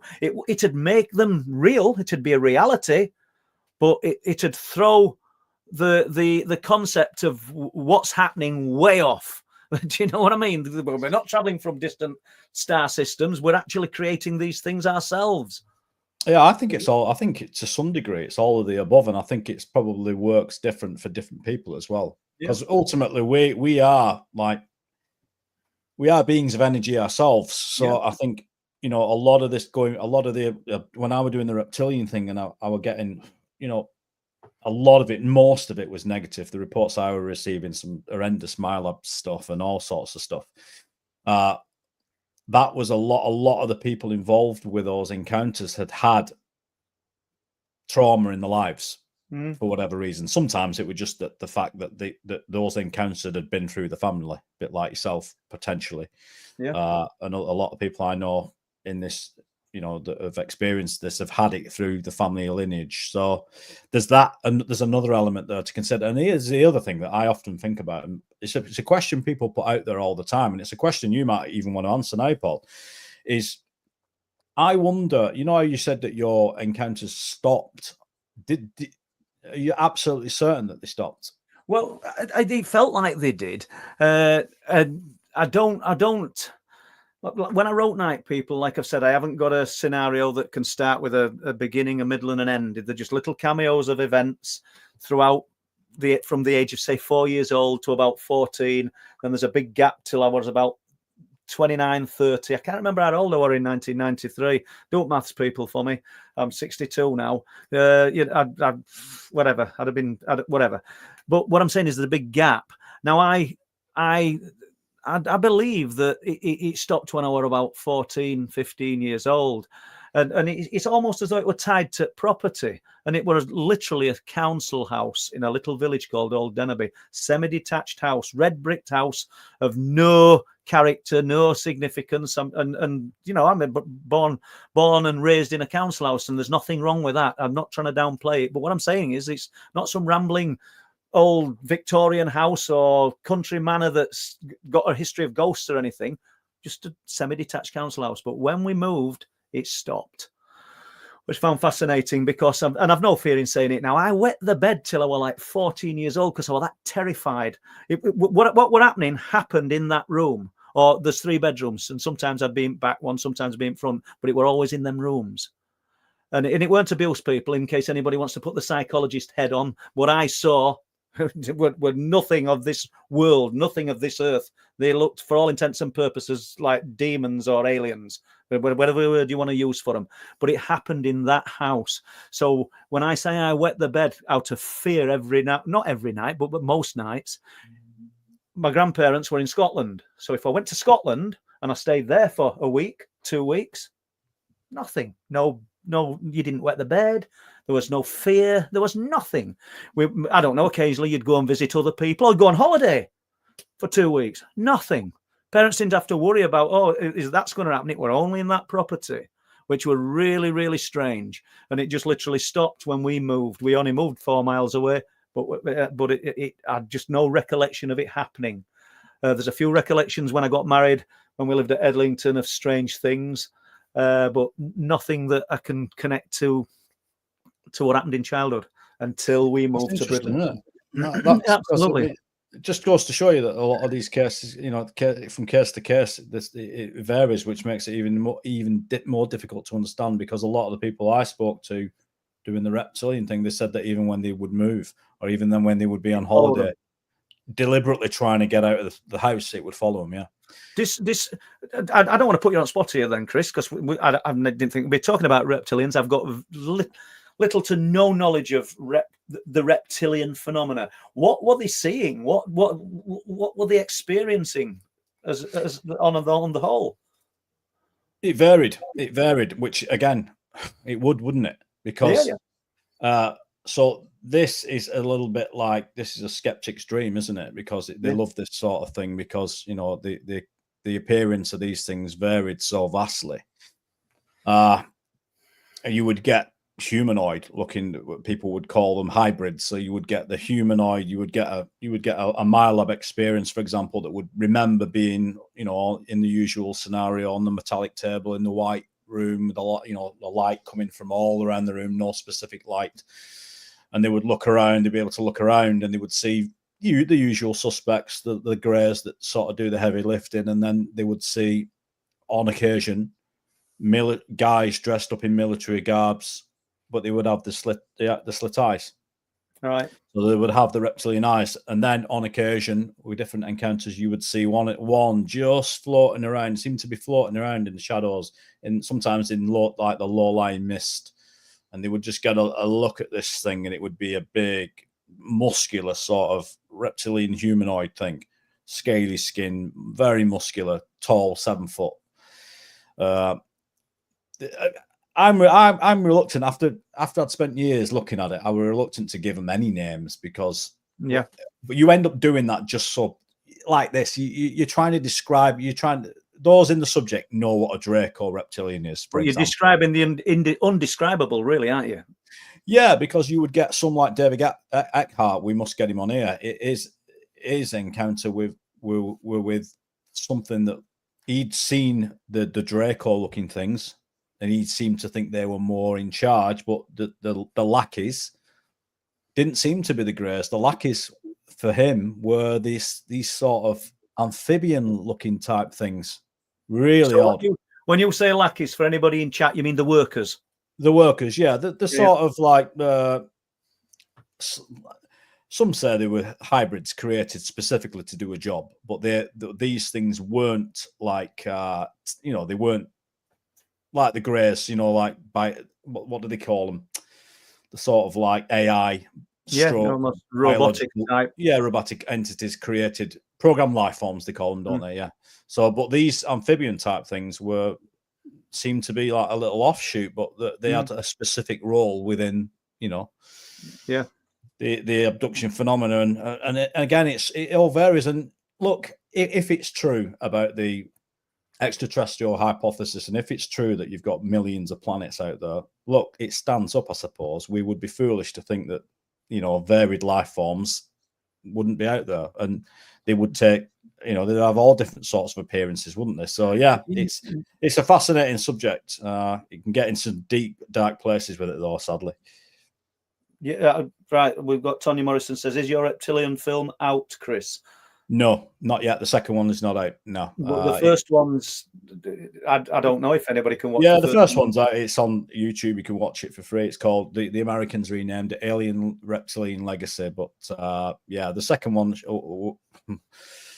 put it in line with the rest of the films that I've got to get out. So, but part of what Paul and I are doing with this now, and it's very similar to the film that I've just done with Ellis Taylor and the film Paul and I are making at the moment.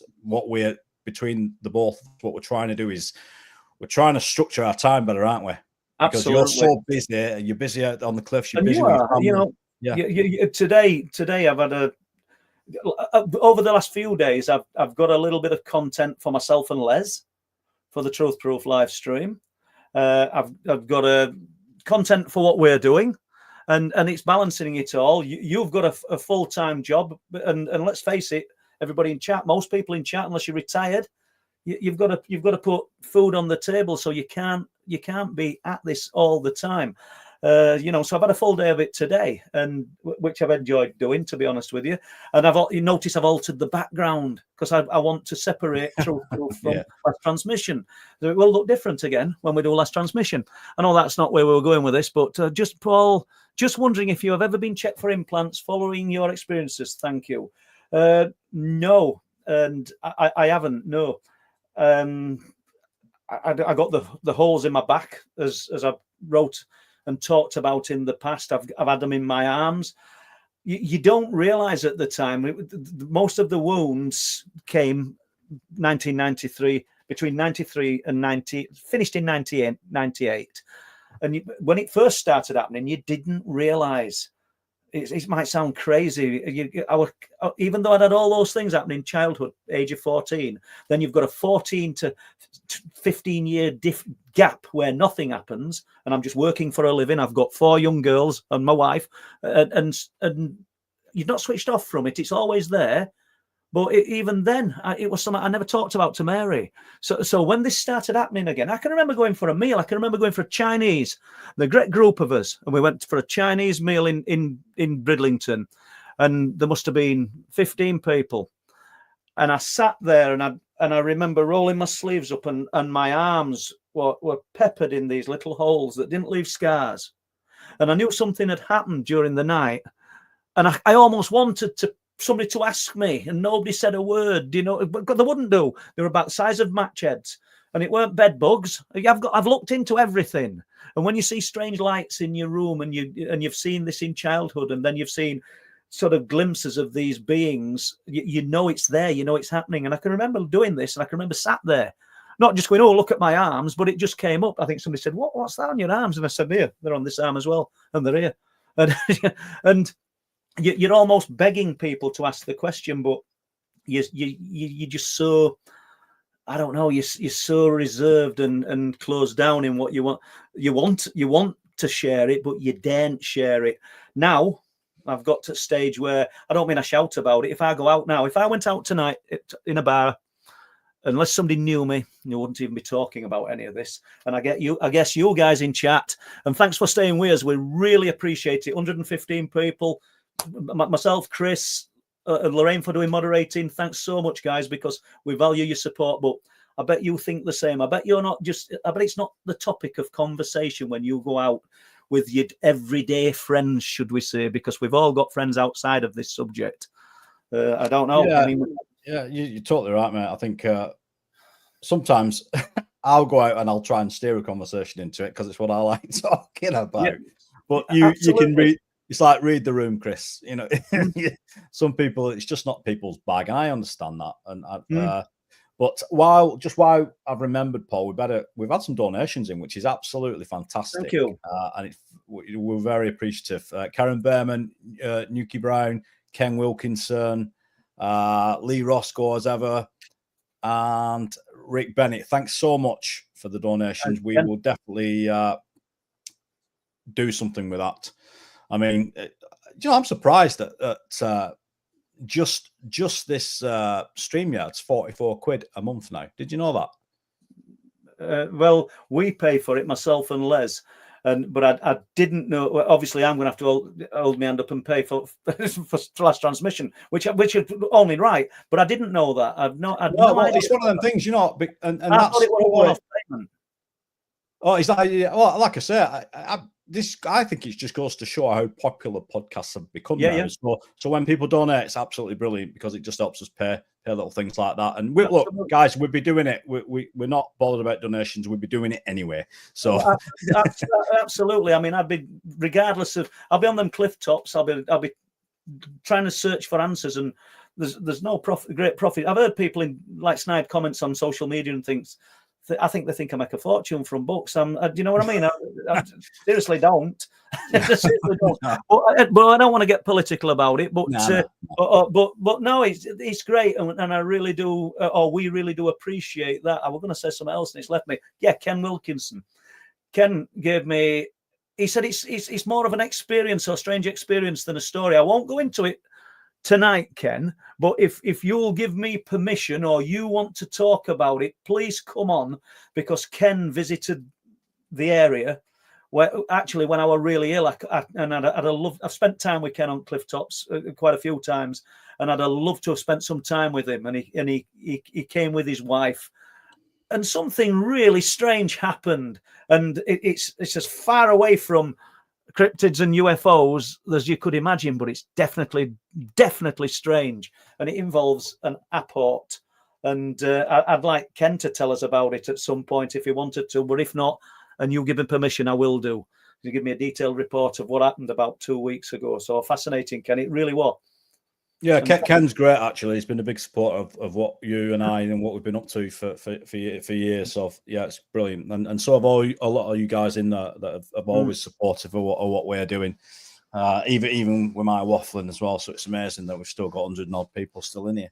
Absolutely brilliant. And Tom Waters has just brought it up, and we'll make a note of that one, Tom, and remind me in the week. And next week, I'll tell this story because this guy did the story, or the account that Tom's referring to was Tom put me in touch with this guy who lived on I'm not going into detail because it's spoil it for next week, but lived on a piece of land, I think again a farm, in a caravan, and he had the strangest experience with I don't know whether it was a cat or a dog that was bothering him in his caravan for over a period of a few weeks, and then he saw it, and it were really, really good. And this guy allowed me to record him as well. I'll see if I can find the recordings, and it might be good just to spend 10 minutes listening to this story. So thanks for reminding me of that one, Tom. There again, another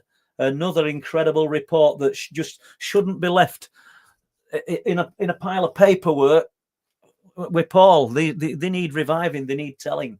Yeah, for sure. I mean, like you said, mate, I think that's something potentially we could do on the show. We can certainly have these read out, or we can do something with them, put a voice to them or something. We can definitely get them out there for sure.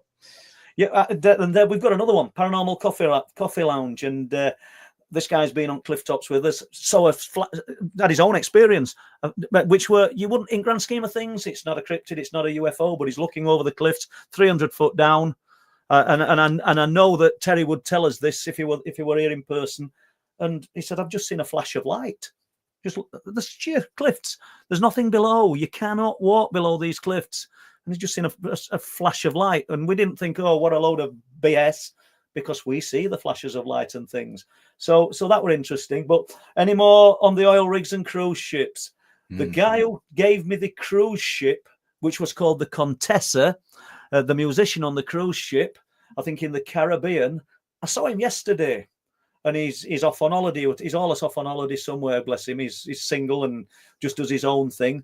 And he allowed me to record him, so I'll dig that one out as well. These are all reports that, I've told people about this on Truth Proof, where he's a musician and they're in the ballroom, and a London bus briefly appears in the ballroom on the cruise ship and disappears. Not just one person. And I put it out there, and Roger Gilmore, they call this man, and Roger won't mind me telling him because I asked if I could do that, and Roger said lots of people saw it, but it weren't just once. It'd be a different party of people on a cruise 6 months later that saw it. And how does that work? That's in Caribbean? Weird. And that's why this phenomena, that's why this subject, you said it earlier, we're kind of a skeptic stroke debunker's dream scenario, because what we're talking about just shouldn't be happening. Where anybody can say they've seen a ghost, or they just walked into a churchyard and they thought they saw the apparition of something, or that we don't mean it's real, but that's more plausible than a London bus appearing on a cruise ship in the middle of the Caribbean. How does that work? But correct me if I'm wrong, people. Somebody tell me. I think this happened, or something very similar happened in Rendlesham Forest. And we'd probably need Brenda Butler on. And I need to contact Brenda and see whether she'd come on and talk on Truth Proof or talk on Last Transmission, and get Brenda on for half an hour telling us about some of the things that took place and happened in Rendlesham. And if anybody's not familiar with Brenda, she kind of blew the lid, or helped blow the lid off the Rendlesham Forest incident back in the day. Yeah, I mean, Brenda Brenda's reputation's really brilliant, isn't it? So Absolutely. And I think there are a lot of researchers actually that have since they've gotten older. I mean, it's difficult to know. I mean, I wonder whether do you think if it wasn't for your own sort of personal experiences, do you think you would have ever gone through a phase where you would think, I'm stepping back from this for a bit? Do you think you ever would have done that? Yeah, I think I probably would have done. Yeah. There's situations that have made me feel like not stepping away from it, literally not stepping away from looking at what I'm doing it just as avidly, but stepping away from it because of people sometimes involved in subject. Yeah, and I've no axe to grind with anybody, but sometimes you think to yourself, why am I bothering?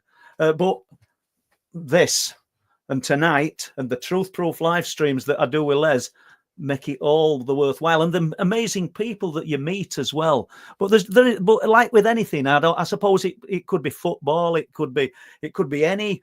This isn't a pastime, actually, is it? Let's face it, it's not a pastime, because if this phenomenon has touched you and sort of tattooed itself into your mind, it's not a pastime. This is the knowing. You don't think I believe in UFOs or I believe in cryptids. If you've had that experience, you don't have to believe.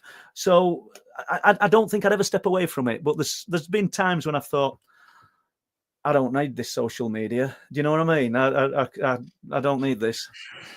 Yeah, sometimes it's just. I think sometimes you can wake up in it, and I find myself a bit like you can wake up in the wrong mood and read something or get a message, or even sometimes a negative comment, and you think, oh, why am I bothering? But it's the few and far between, and you've got to understand whoever's made that comment, maybe they woke up on the wrong side of bed as well. Absolutely, So, absolutely. Yeah, we all do it, so it's cool. Absolutely, and have we? All right, Brett, when you walked into your old property,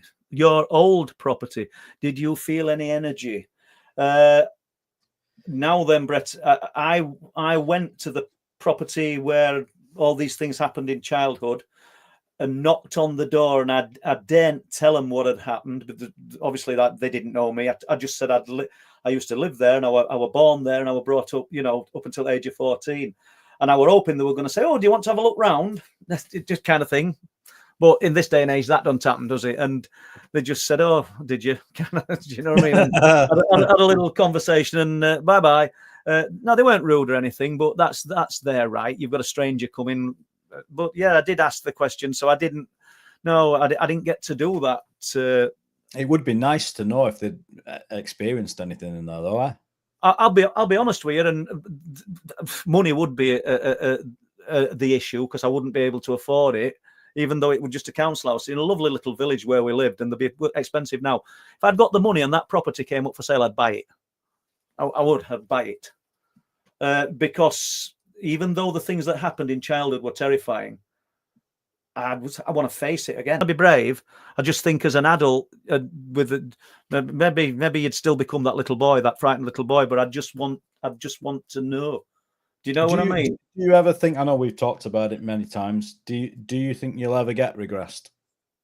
I don't know. Maybe I don't know, because I don't want to remember something or have something planted in my mind that isn't what I actually remember. I know exactly what I think I do. I think I know what I remember, and I've got no more or no less. When I wrote Night People, I thought, because I'm going to dive deep here, and I'm going to get all these memories, and I'm going to remember loads and loads of things. And next to nothing come back that I hadn't remembered throughout the years between writing it. A simple thing. There were the time when I looked into the blacksmith shop on Church Street, when I climbed onto the sandstones as a little boy and looked inside, and there's this old lady walked. It were all boarded up and it were disused, and there's a kiln glowing in the blacksmith shop, and there's a leather sofa, green leather sofa, which incidentally is looked like the same one that were in my grandparents' house, which is impossible. And this old lady came to window, and we were that far apart from each other.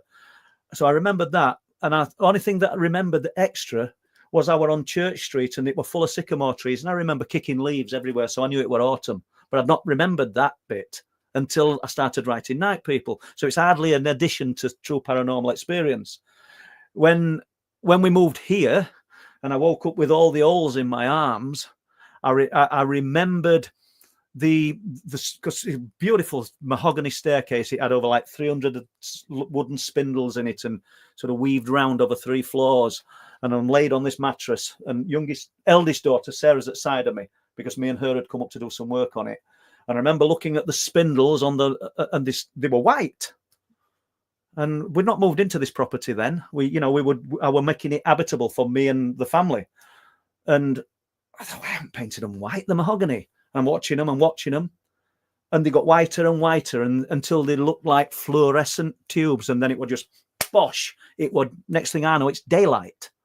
And I kind of stretching my arms and I see all these holes in my arms. But writing Night People, I remembered that it wasn't some kind of additional thing to make that story sound better. I remember seeing beings rising, and the landing in this property, it's the same one now that's been turned into 3 flats, was over 5 meters by 4 meters. So it's a big landing. So basically that goes the full depth of the property, and you can look straight down from the top to the ground floor.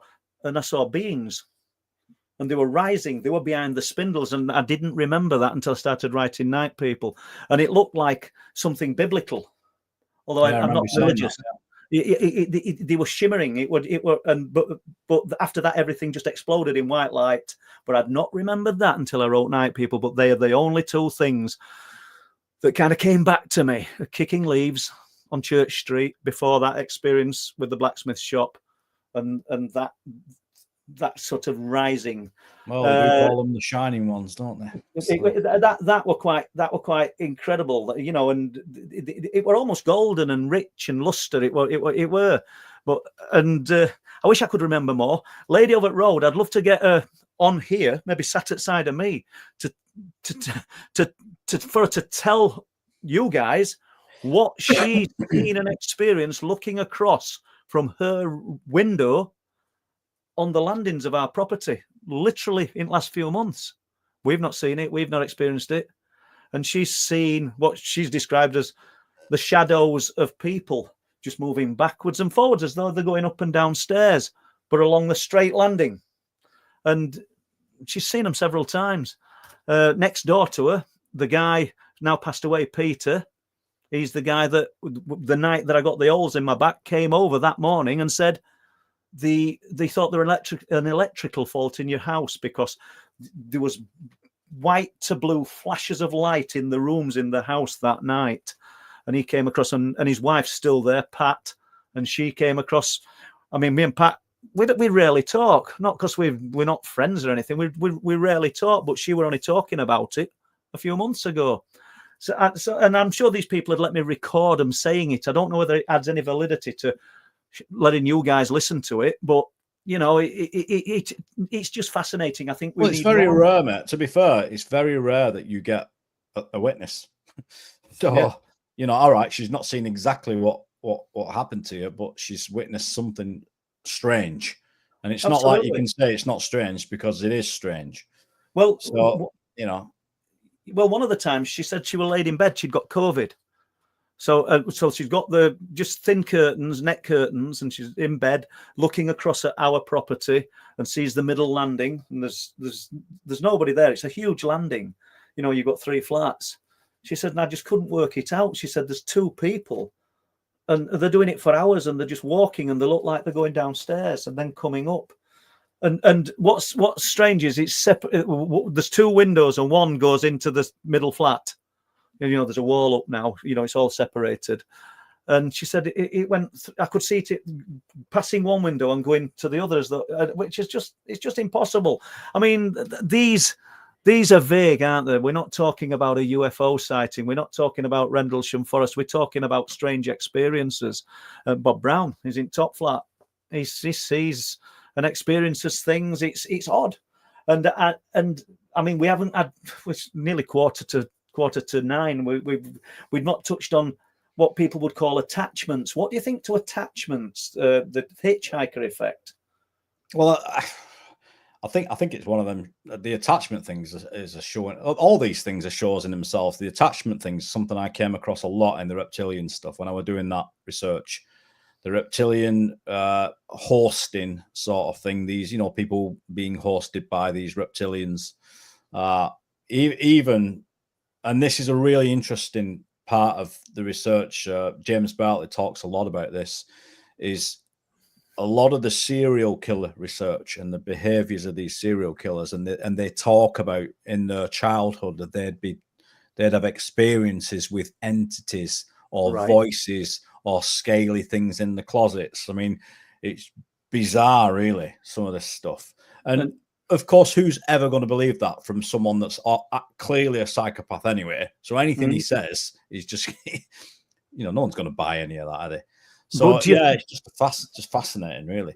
So after speaking to James Bartley, and I've spoke to him a few times, and not as much as you, but I have done because I can't remember what his podcast was, but I've spoke on it a few times.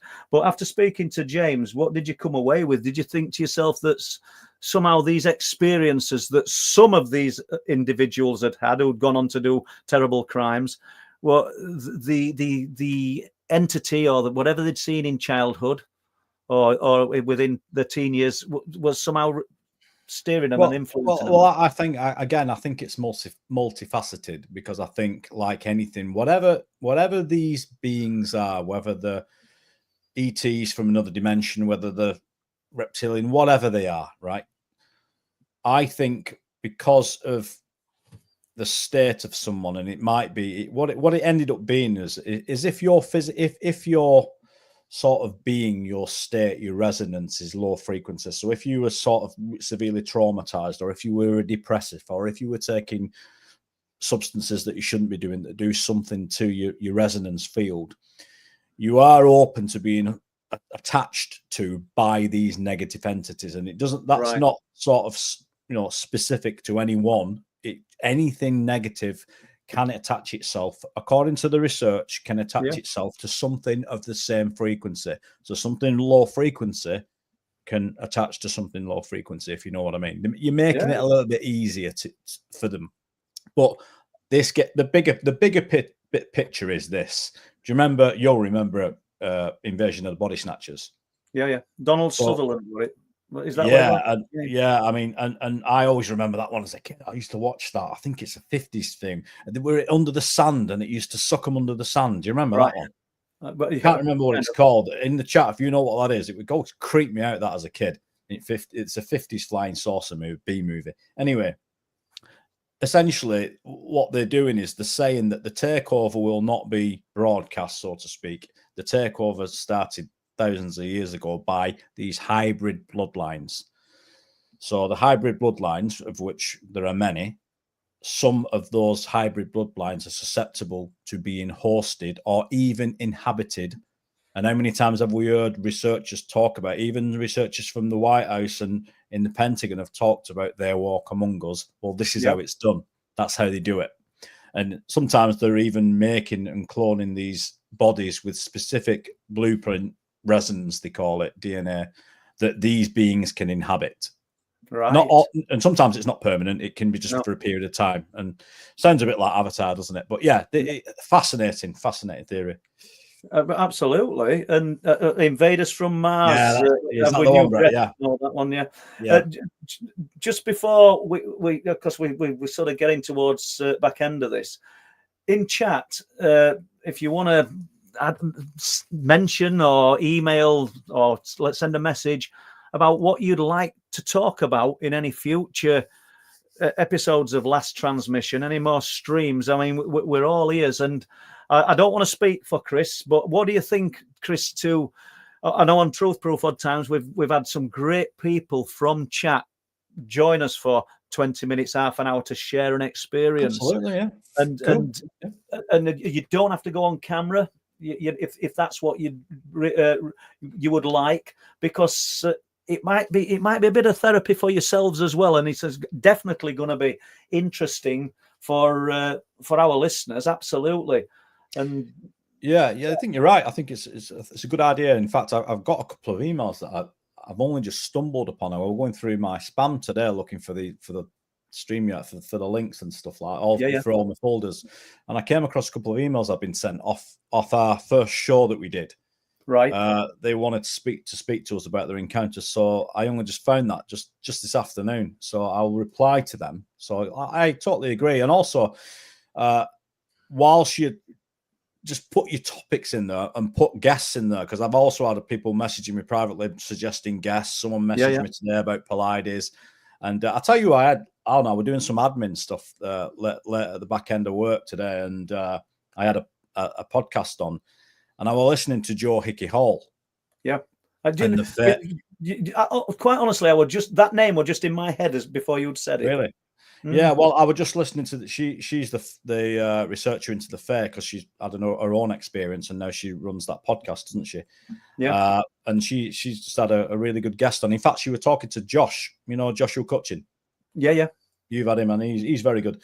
But all podcasts are brilliant, and that is, I think, the fair and that other realm, and whether or not they were here before we arrived. That's another part of this story that I think could be a huge part of a good portion of this phenomena. A lot of people just think that these are like little, the fair little like pixies running around. That's not what it is at all, is it? So it's not what it is, and I kind of pose that question because people, when talking about the fae, have said that they can come in many guises and show us many things. And I think I've said it on a show for Truth Proof.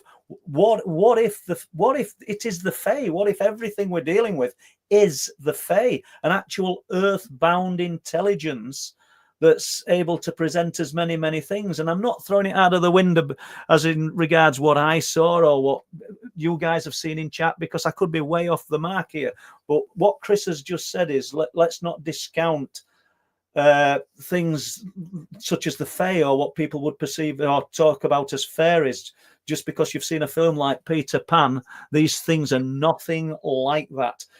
I mean, you, Chris, tell them about Andy's little bit of film.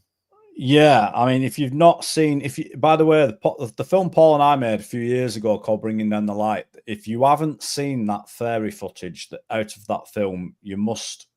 I don't know how you would see it, because it's not, obviously, Paul and I don't own that footage. The people that filmed it were gracious enough to let us use it in the film. Yeah. But if you haven't seen the film, that is an amazing piece of footage. I would go as far as to say that I think it's the best piece of what people might consider the fair. Again, I think it's just a way that they express themselves. I don't know whether they actually look like that. Who knows? But I think it is fascinating, actually. I mean, the number, when they first showed me that and I got that home, I watched that. I must have watched it 200 times, just looking at it, just trying to figure out what I was looking at. And even now, I showed it my daughter the other day. She came in looking at it, and we were just looking at it over and over. It's the context of it. Now, we've got literally 4 or 5 minutes left, so I'll just briefly, if unless you want to do it, I'll just tell you context of how this occurred. And what's interesting is that Lynn is in chat, and myself and Lynny's paths have crossed many times before we became great friends. And he's a great friend of Andrew's. Oh, is it? Yeah, absolutely. They've worked together, which is, which is fascinating. But this guy's a craftsman. He's a really clever joiner. Not just joiner. He can turn his hand to many things. And he lives he's got about an acre of land at the back of his property. And a lot of strange things have been seen and experienced on that bit of land, as well as the property itself. And he built his own stone circle and enclosed it off. I don't know what the edges are. Linny might tell me, but it might be laurel. But he's enclosed it and then made a door. So everybody who's been in an old church and you see the great big thick doors, the arch doors. Well, he's made a wonderful door and an entrance into this stone circle area. So I'll stop there. And Chris, well, he'd got his grandchild in his arms. Can you remember what he said, Chris? Yeah, did he say knock on the door? He says, if we knock on the door, shall we see if the fairies are here? Yeah. Or words to that effect, or shall we go look for the fairies? and then something truly magical happens. And it really is, because he's no good with computers. It's not some kind of CGI magic. He's got the child in his arms, knocks on the door. There's a big sort of knocker on it because it's a great big thick oak door that's outside. And this little golden thing just comes down with, it looks like arms and legs and wings, and just fritters to one side, doesn't it? Which is just uncanny. It's movement, you know, like people were trying to say that it was a bug or a fly, and it's the movement of it that gets me. Because I don't know if most people know, but if you didn't know watching this, before I do what I do now, I was a compositor, so I was a digital visual effects compositor in mainstream media. So that's what I did. I did special effects, so I know how it works and I know what one looks like. And I'm not saying that it couldn't be done like that, but it was if it was that, which I don't believe because I trust. It was filmed on just a standard phone, I think, weren't it? It was filmed on an iPad, I think. Oh, an iPad, was it? Yeah. Yeah, it was filmed on just an iPad, I think, or an iPhone. I think there's 11 frames altogether. There's in fact, it wasn't even filmed, was it? You know, remember when they first brought the photograph out and it filmed 5 frames before and 5 frames after? Right. So that's it. Yeah, that's what it was. He was just lucky. So it wasn't even deliberate when they were doing that. They just managed to have that feature on the phone and it captured 11 frames. Yeah, I mean, I could look. We could show that one week. I could ask for permission, perhaps, off. Can I say his name? Have you just said his name? Well, it's Andy, isn't it? And yeah, I mean, I mean, I could ask Andy tomorrow, or Linny could. Do you know what I mean? It's you know. Yeah, it's just brilliant. It's an amazing piece of footage, and we were lucky to be able to use it. To be honest, I see Linny saying hi, ma'am. So if Mrs. Linny's in, Ian's mum, great to see you. And yeah, absolutely. And I can't believe support we've got, guys. Still, we held it at 100 people on a Tuesday. We're next to no advertising as regards we're going to do this. So give it some thought. If you think that a Friday is a better day to do these, and it won't be this Friday, I don't think, but I don't think it would be, but we can consider changing it to a Friday if it would suit you guys better. Yeah. Did we get any feedback? I mean, well, Lorraine might know. Lorraine might know about that. I'll just thank Lorraine now before I forget for moderating. My wife Lorraine's been moderating tonight. Absolutely. So thank you, Lorraine. I always forget. Janet, and then she won't make me a drink after. So. Well, I just said to Mary, did you look in chat? And she'll say, I had a look. You never said hello. I think, oh God, I wish I'd not asked. So yeah, all good. We're into Friday. Lee says Friday. I say I've got no objection to going where I go a little bit later. Lorraine or Dragonborn's happy with Tuesday. So. We'll figure it out. I'll tell you what, we've got a couple of questions here, Paul. Should we just get them? Let's get through them. So, all right, Lorraine, I'll put these last couple of questions up. David Barker, do you think maybe cryptids are some form of ghosts and hauntings? Now, that's an interesting one, isn't it? Because that has been thrown out there, I think, hasn't it, back in the day? Yeah, I think it's possible, Dave, when you think about it, because I mean, I've not took hundreds of reports, but I've took a lot of reports, and I've not got no reports of these things hurting anyone, just frightening people. And good to see you here, Dave. I would say that the interaction's slightly different, isn't it? I mean, there's a physical though. Say that again. There's a physical because I mean the guys in Brock, they could hear it breathing. They thought it was growling at first, but then they realised its lung power was so guttural. When it's breathing. Yeah, I mean, look, all of the above again. We're back to that. Look, everything's a possibility, isn't it? At this stage, absolutely. I mean, I actually, incidentally, I don't actually know what would be if we had to list these in order of percentage wise of what we thought each the cryptid. I mean, the dogman. Let's just take the dogman. What is it? What would be the percentage of our audience? I'm curious to know. What people think it is. Well, that's a great question, because do you think? I personally don't think there's anything that's going to transform from man to beast. You say that, but you've had some run-ins with some interesting people. And I don't know whether it's the power of the mind that's changing the appearance. Because when you imagine bone growing and nails growing and elongating of the face, I mean, I met someone who claimed to have seen some man put his face in a bowl of water, and then when they lifted the face, it was completely different. And that's a story that I'm not even fond of talking about, because I know the person that told me, and I know that what they experienced were really frightening and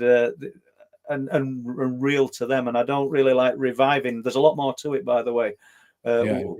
So I say one thing and contradict myself in another way. I listened to a podcast, I think it was a Vic Cundiff one, where he talked about a mum and a son somewhere in America years ago, going down this miles and miles of country farm track to get to this house to collect a debt for husband. And when they get there, there's a man anointing himself with all kinds of oil, black oil, and the lady of the house, the woman, saying, you better go. And this man who's relaying the story, who's from a young boy, said he was changing. So that's fascinating, because I think about the leopard men of the Sierra Leone and the story about the planting. We'll not go into too much detail. It's graphic, where there's something really bad done, and the body fluids are put into a tuber, and the tuber is buried beneath the ground. And then when they want to change, they anoint themselves with this ointment, and then they think they become the leopard. And I thought, Christ, there's similarities here to this story. And then you've got the people who wear the wolf girdle, not as a girdle, but that's what they call it, the wolf skin, and believing that they can transform to the wolf. So I think we underestimate the power of what we can do, maybe from the inside out, to project. It's like some form of like transfiguration, but on a longer, more not permanent, but for sometimes when you've had experience of this transfiguration, haven't you? So it's funny that your face can change, whether you're doing it or whether it's doing it subconsciously, and you can appear as somebody else or something else. Look, it's possible. Margaret Webster's asking you, Paul, about Sperm Point. Yeah, there are some reports from Sperm Point, and there's a great guy that we had on our live stream, and we need to get it on this as our live stream, Paul Dorr, who will have some reports and some information from there and around the area of Fort Paul. And a lot of Pauls there, but actual Fort Paul. So that might be interesting. Thank you, Margaret. And sorry, Lorraine. The last one, Paul, do you think these sightings of Dogman are seen only if other family members have seen it? As you seem to think your dad saw something or about to tell you before he passed away. So she's saying, do you think that people who have witnessed these things, do you think it sort of, they pass that sort of? Well, I don't know, Tracy. I know we'll keep it tight. And when we talk about Dogman, what my dad saw wasn't anything like that. And he were in the ward of Bridlington Hospital in a side room, and he basically, when I arrived, and I went every night after work because he were really ill, and my mum were waiting for me. She said, he wants to tell you something. And then this is a man close to death. So I don't see what you've got to gain. And if I'm a decent person, I don't see what I've got to gain telling 101 people this, because it would be wrong. But he told me that aliens visited him that night, the night before, or that night before I arrived, and he couldn't really tell me much. He just said they were there. And I said, what did they say? What did he didn't know, but that's what he told me. So just a strange one, because we never really talked about a lot of things like that. Me and my dad, he were quite. I don't know. We didn't talk about things like that. No, absolutely. So. Right, that's it, guys. I think we got all the questions done and we got to the end of it. So, Paul and I have talked about we are going to get some guests on, and that the what Paul mentioned earlier about getting some of you guys on sounds like I'd love that. That's what it's about, Chris, in my opinion, because the people who are supporting us in chat, you've got stories of your own, and if you don't have to be you don't have to share them at all. You're not under any obligation to share anything. Just join us in these live streams. But if you do want to share a little bit, I know myself and Chris and Lorraine would love your input. Yep, absolutely. So without further ado, then we'll call it a night, mate. And again, thank you everybody from myself and Paul for tuning in tonight. And hopefully we shall see you next Tuesday. See you soon. Thank you very much. It's been great. Thank you.